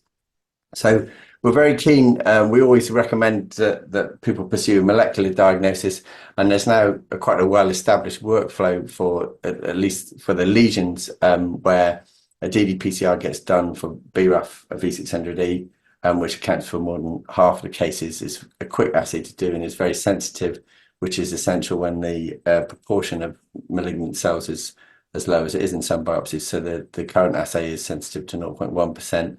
Then there's an NGS panel, and usually in parallel with this, just for technical reasons of extraction of nucleic acid, there will be an RNA fusion panel, because the fusion genes collectively are the 3rd most common, I think 3rd or 4th most common genotypes. So, as Carl mentioned, the pathology is quite clear usually in LCH, but these tests are useful as confirmatory tests for diagnosis, especially in non-LCH histio, and it's important to keep remembering this, that for the pathologist there's no pathognomonic features of non-LCH histiocytosis. It can look like any other inflammation where you have macrophages, T cells, some giant cells.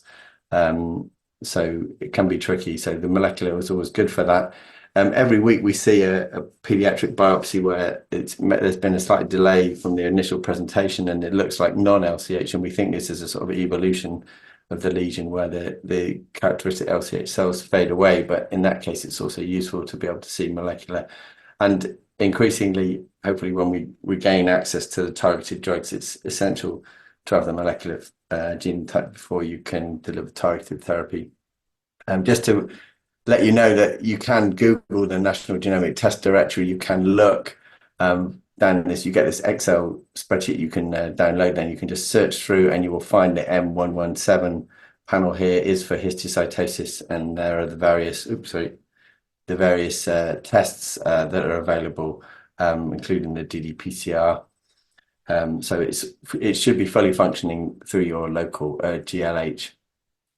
It's up and running in Newcastle Genetics Lab. There's a referral form that looks like this. You can tick the options you want, and you can see it's one of the recent ddPCR reports here showing the value of the sensitive test, because this tissue had a very low allele burden of 0.4%, and it was previously negative in the screening. I think it's a sequenome type test that was done previously. So everything seems to be working. We just have to use it. We saw a great talk from Elena earlier about monitoring the mutation in peripheral blood, and as you mentioned, this can be done in mononuclear cells and also cell-free DNA.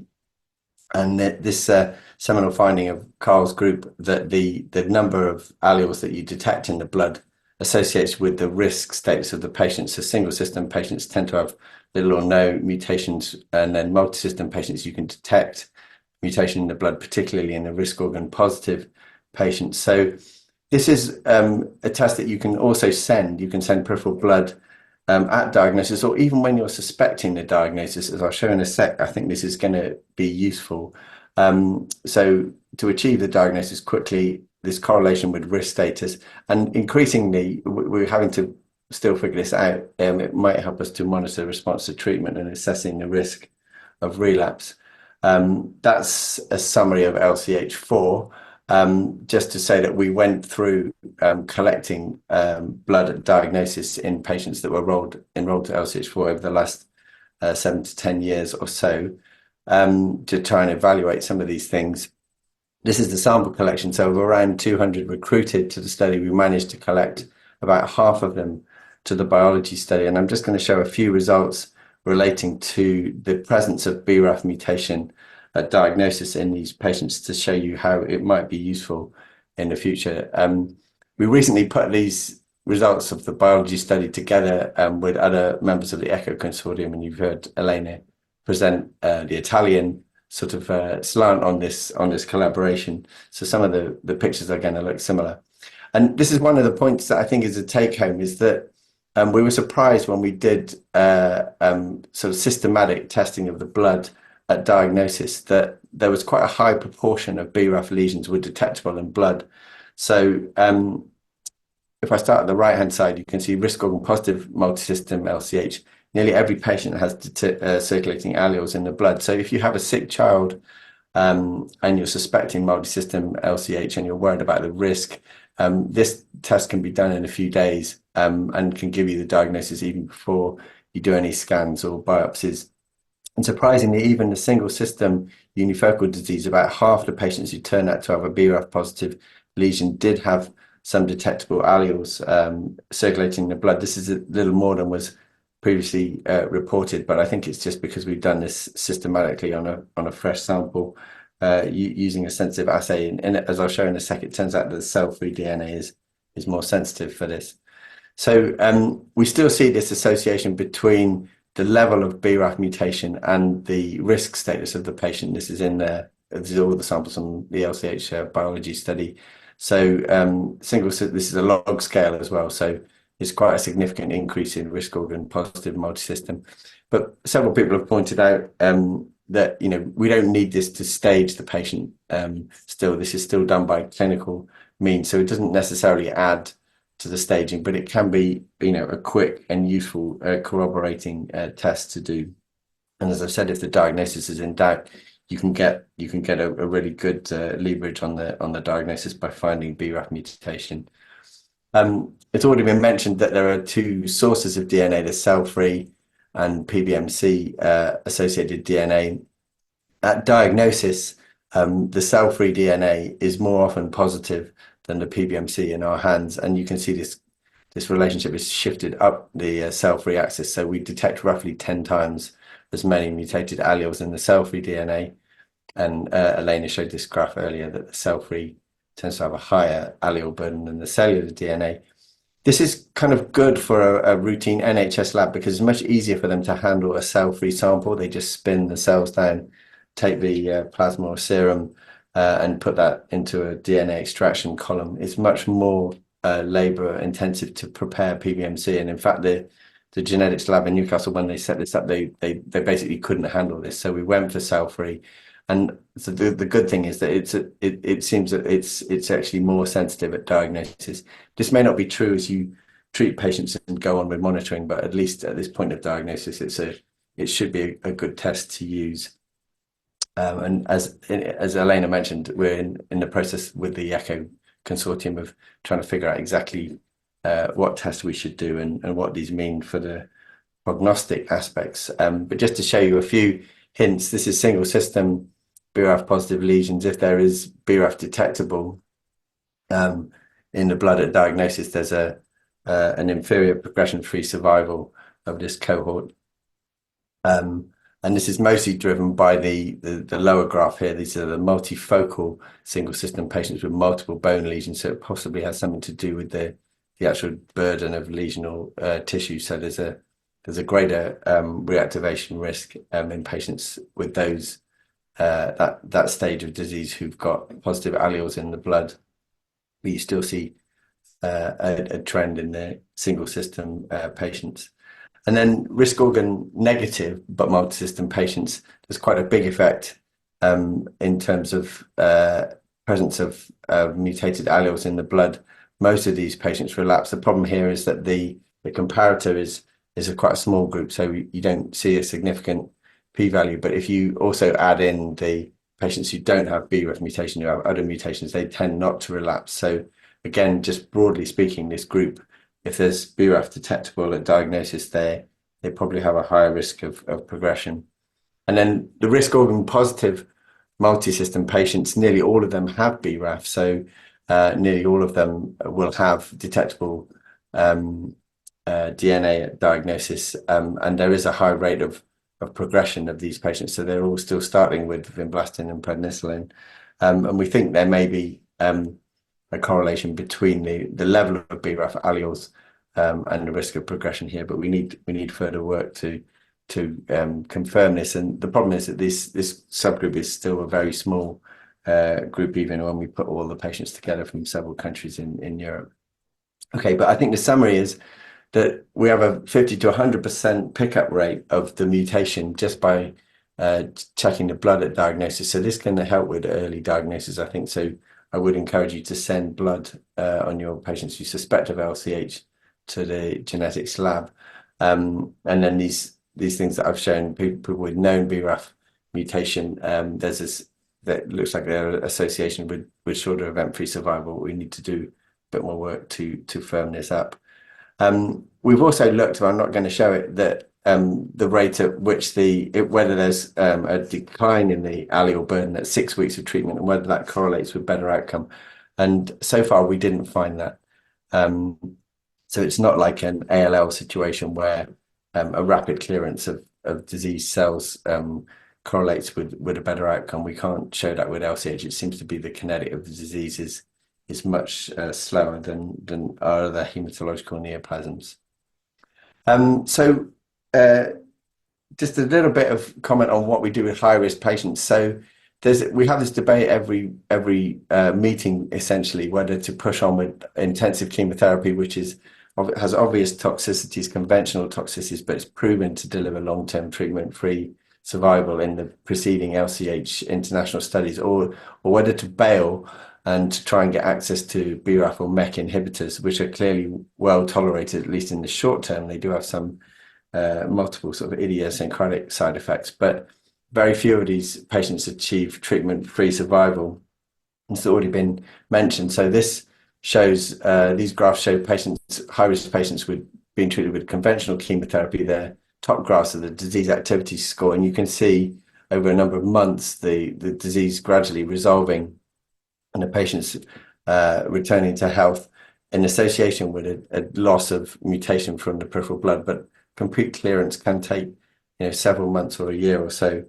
And if you contrast that to patients these patients have previously failed chemotherapy and they get put on inhibitors, although the disease activity score rapidly returns to a very low level and the kids are extremely well, they can be discharged from hospital, we still have this persistence of mutation in the peripheral blood, both in the cell and the cell-free DNA.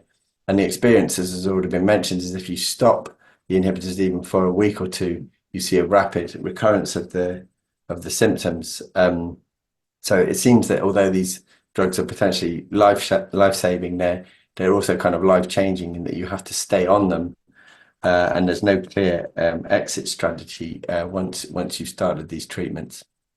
So recently, a combined approach has been published from a group originally in Moscow, Dmitry Evsiev here, where he took high-risk patients and started them on an initial phase of vemurafenib, which is a BRAF inhibitor, just for a month, and then followed that with alternating pulses of chemotherapy and vemurafenib, first with Ara-C and 2-CDA, and then just monotherapy with 2-CDA. These phases here don't relate to traditional phases of a clinical trial. These are just stages of the protocol, and essentially had really good outcomes with these. So even though it's a 2-year collection from a national centre, there are 20 patients, so not a huge number in here.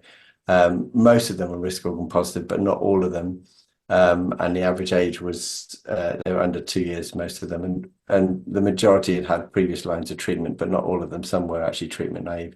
So this is not without toxicity. So there was a high prevalence of cytopenia with these treatments owing to the intensity of the conventional chemo.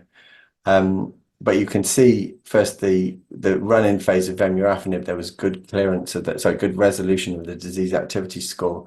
And that's the thing that everyone likes to see, parents, physicians, and of course the patients themselves get better within days and weeks. And that's what makes the approach so attractive. It's what happens after then that is the challenge. You can see in the swimmers plot that they were able to stop treatment at 6 months at the end of the protocol and have a sustained treatment-free remission in all but 4 of the patients. 3 of these were, all 4 of them were re-induced with vemurafenib monotherapy, and then 2 of those were able to stop the vemurafenib and remain in remission. So the relapse-free survival looks good in this group of patients. But the comparison is always difficult. And if you look back to LCH3, these patients, again, had a sort of 90% survival from this trial. So the Russian data has 100% in this very small group, but it's quite a short follow-up. And the reactivation rate is still seen when they come off treatment at 6 months. So, statistically, this is not going to be significantly different to the previous published data using chemotherapy alone. So we lack this sort of hard evidence that this approach is good, but the sort of the touchy-feely experience is that this is very good for patients and makes them better very quickly. So I just heard actually from one of our colleagues in Nottingham that the first patient in the UK who tried this protocol has completed their 1 month run-in and has done very well and is now going on to conventional chemo in this pulsed regime. So we'll see how that works out. But I think it's something that we might try and follow either as a protocol that's published, so published evidence, or potentially try and get a trial protocol written that we can enroll our patients in, so we can have better collection of the data and analysis of the outcome. But it will be hard to do as a randomized study just for the number of patients that would be eligible. Okay, I'm aware that we had started slightly over time, and I don't want to go on forever, but just quickly, access to inhibitors in the UK. Currently, we don't have access to any BRAF and MEK inhibitors in England.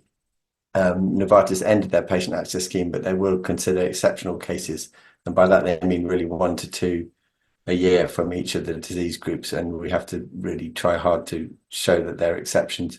Scotland does have a functioning named patient request scheme, and if you live north of the border, then it's much easier to get hold of these drugs. And I'm afraid, to my shame, I don't know what the situation is in Wales and Northern Ireland, but it's probably not good. This is a brief overview of the process to try and get a drug through NHS England specialised commissioning. So we were aware from more than 2 years ago that the Novartis scheme was going to end, and we started submitting a preliminary policy proposal, which is what this PPP stands for. It had about 4 or 5 attempts to get this right, and each time there was a different advice and a different recommendation to fix it. So finally, sort of lost patience with us at the end of 22, and that a little bit of stampy foot did work, and they finally presented this to their policy working group early in 23, accepted it onto the work stream. Then there was a slightly frustrating evidence review by a non-expert external agency, which apparently cost another £10,000 to NHS England, and essentially read all the papers that we read for the PPP. There's recently a cost-benefit evaluation, which has been slightly messed up by the fact that the lowest formulation of dabrafenib is not available unless the drug succeeds for glioma at NICE. So the whole thing has been twisted around at the last minute, but we're reassured that if that goes ahead, which it will, then we'll have access to dabrafenib for our children as well. And then finally, there's a decision expected in the next few weeks, but I still don't know whether this will translate as access to patients this year. Sorry, this is for dabrafenib. I didn't write that on the slide. So that will cover the BRAF mutated patients, but we still don't know what will happen with trametinib. Okay, I think I probably should end there because we are almost out of time, and there might be some interesting questions and discussion.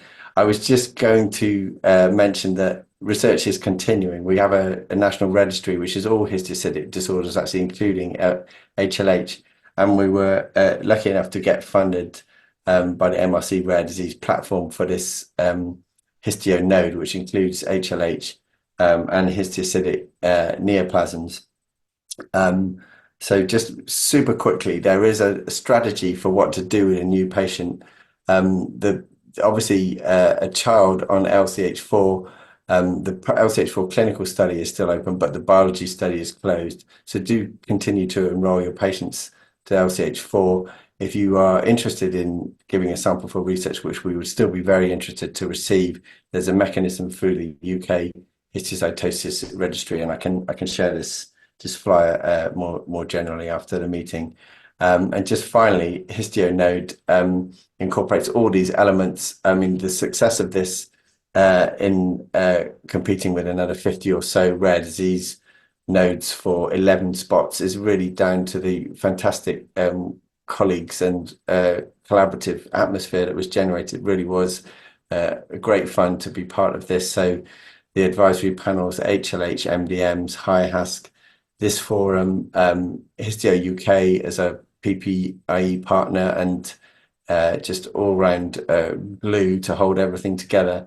And links that had been forged by Joe West and Mark Bishton and others with the NDRS, they were also vital in the success of this. There's a whole lot of sort of structure and organization, and hopefully 3 focused projects that will come out in terms of the science.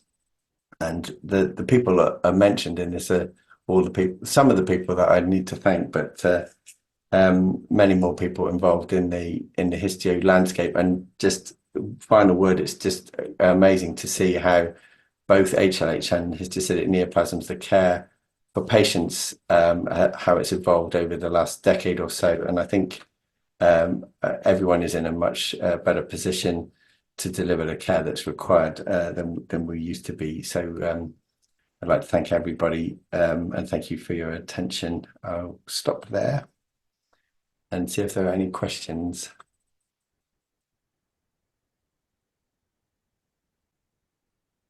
So I'm going to open up the chat. So Matt, I haven't got a question, but I just want to say thank you for to you and to Carl for really excellent talks, and you've underplayed your own importance in all that work that you've just outlined. So everything that you said about everybody else applies to you as well. And thank you very much for a really excellent second half of the meeting.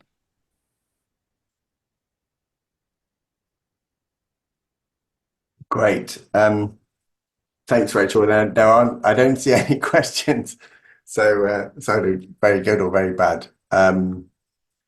Lynn, do you want to say anything? Oh, here's Carl again. Sorry, I have a question for you, Matt. I mean, I think the science is cool and everything, but I think the key to making progress is like that last cartoon you had, the Histio node, and how we organize ourselves. And like in the US, the example of we started North American Consortium for Histio or Nacho with 11 sites, and then in 3 years we're up to 65 just because people wanted to join. It wasn't intentional, but how do we connect Histio node with Nacho? Is there a way to have some value added to be able to we can always have harmonized endpoints and things like that, but is there access to drug, recruiting pharma, et cetera? Is there, I guess I'm not as familiar with the mechanisms of activating clinical trials in the UK and what it takes to do that. Yeah, I think I guess I would. I really liked your parallel approach. That's basically what we had to do. We can't do a big international study. In fact, LCH4 wasn't even a big international study. It was a series of national studies following a common protocol, really. I think we have to. Actually, that's not exactly what you meant. You didn't mean doing the same thing in parallel. You meant doing slightly. Well, just I think there's on one level coordinating, but then on the other level, for example, what would it be feasible to add? Could you get access to tovorafenib if you somehow had a link to the COG, or if we have sort of industry sponsored trials? I guess we could always entice industry to set up sites in specific regions. But I think approaching people in coordination, and in the meantime, at least if we do stuff in parallel, I think using common approaches and endpoints, collecting research samples at the same time, et cetera, is kind of second best. Yeah, and there's sort of a few practical things like the data dictionary so that we write the same. Yeah, but there are lots of regional differences, but I think we just try and follow suit as much as we can, basically. For example, we can't get a hold of tovorafenib, I don't think, in the UK. Tried to ask. But in other disease groups, they do have affiliations with children's oncology groups, don't they? In outside of America, does that work? Can't remember. I think it's possible. It requires sort of double the bureaucracy. Okay. Great. Well, thanks again for your presentation and for sticking around to the end as well. And it's a shame we can't chat. That's the bit you miss the most, isn't it? And then going up the pub to have a swift half. And Rachel, you have to adopt TMI, I think. Carl's master of the soundbite, but too much information is. Yeah, no, it's brilliant. It was duly noted, and I will be stealing it, Carl. Thank you very much. Great. Okay, Lynn, do you want to say any final words? Thank you, Matt. I'd just like to say thank you to all of our speakers and all of our participants. It's amazing how far we've come. We look forward to hearing more about the Histio Node project in the future, and more developments on some of the drugs that we would really love to have, but we can't have them at the moment. So thank you all, and I will leave you with our closing slide of where both parents, patients and clinicians can get more information from us.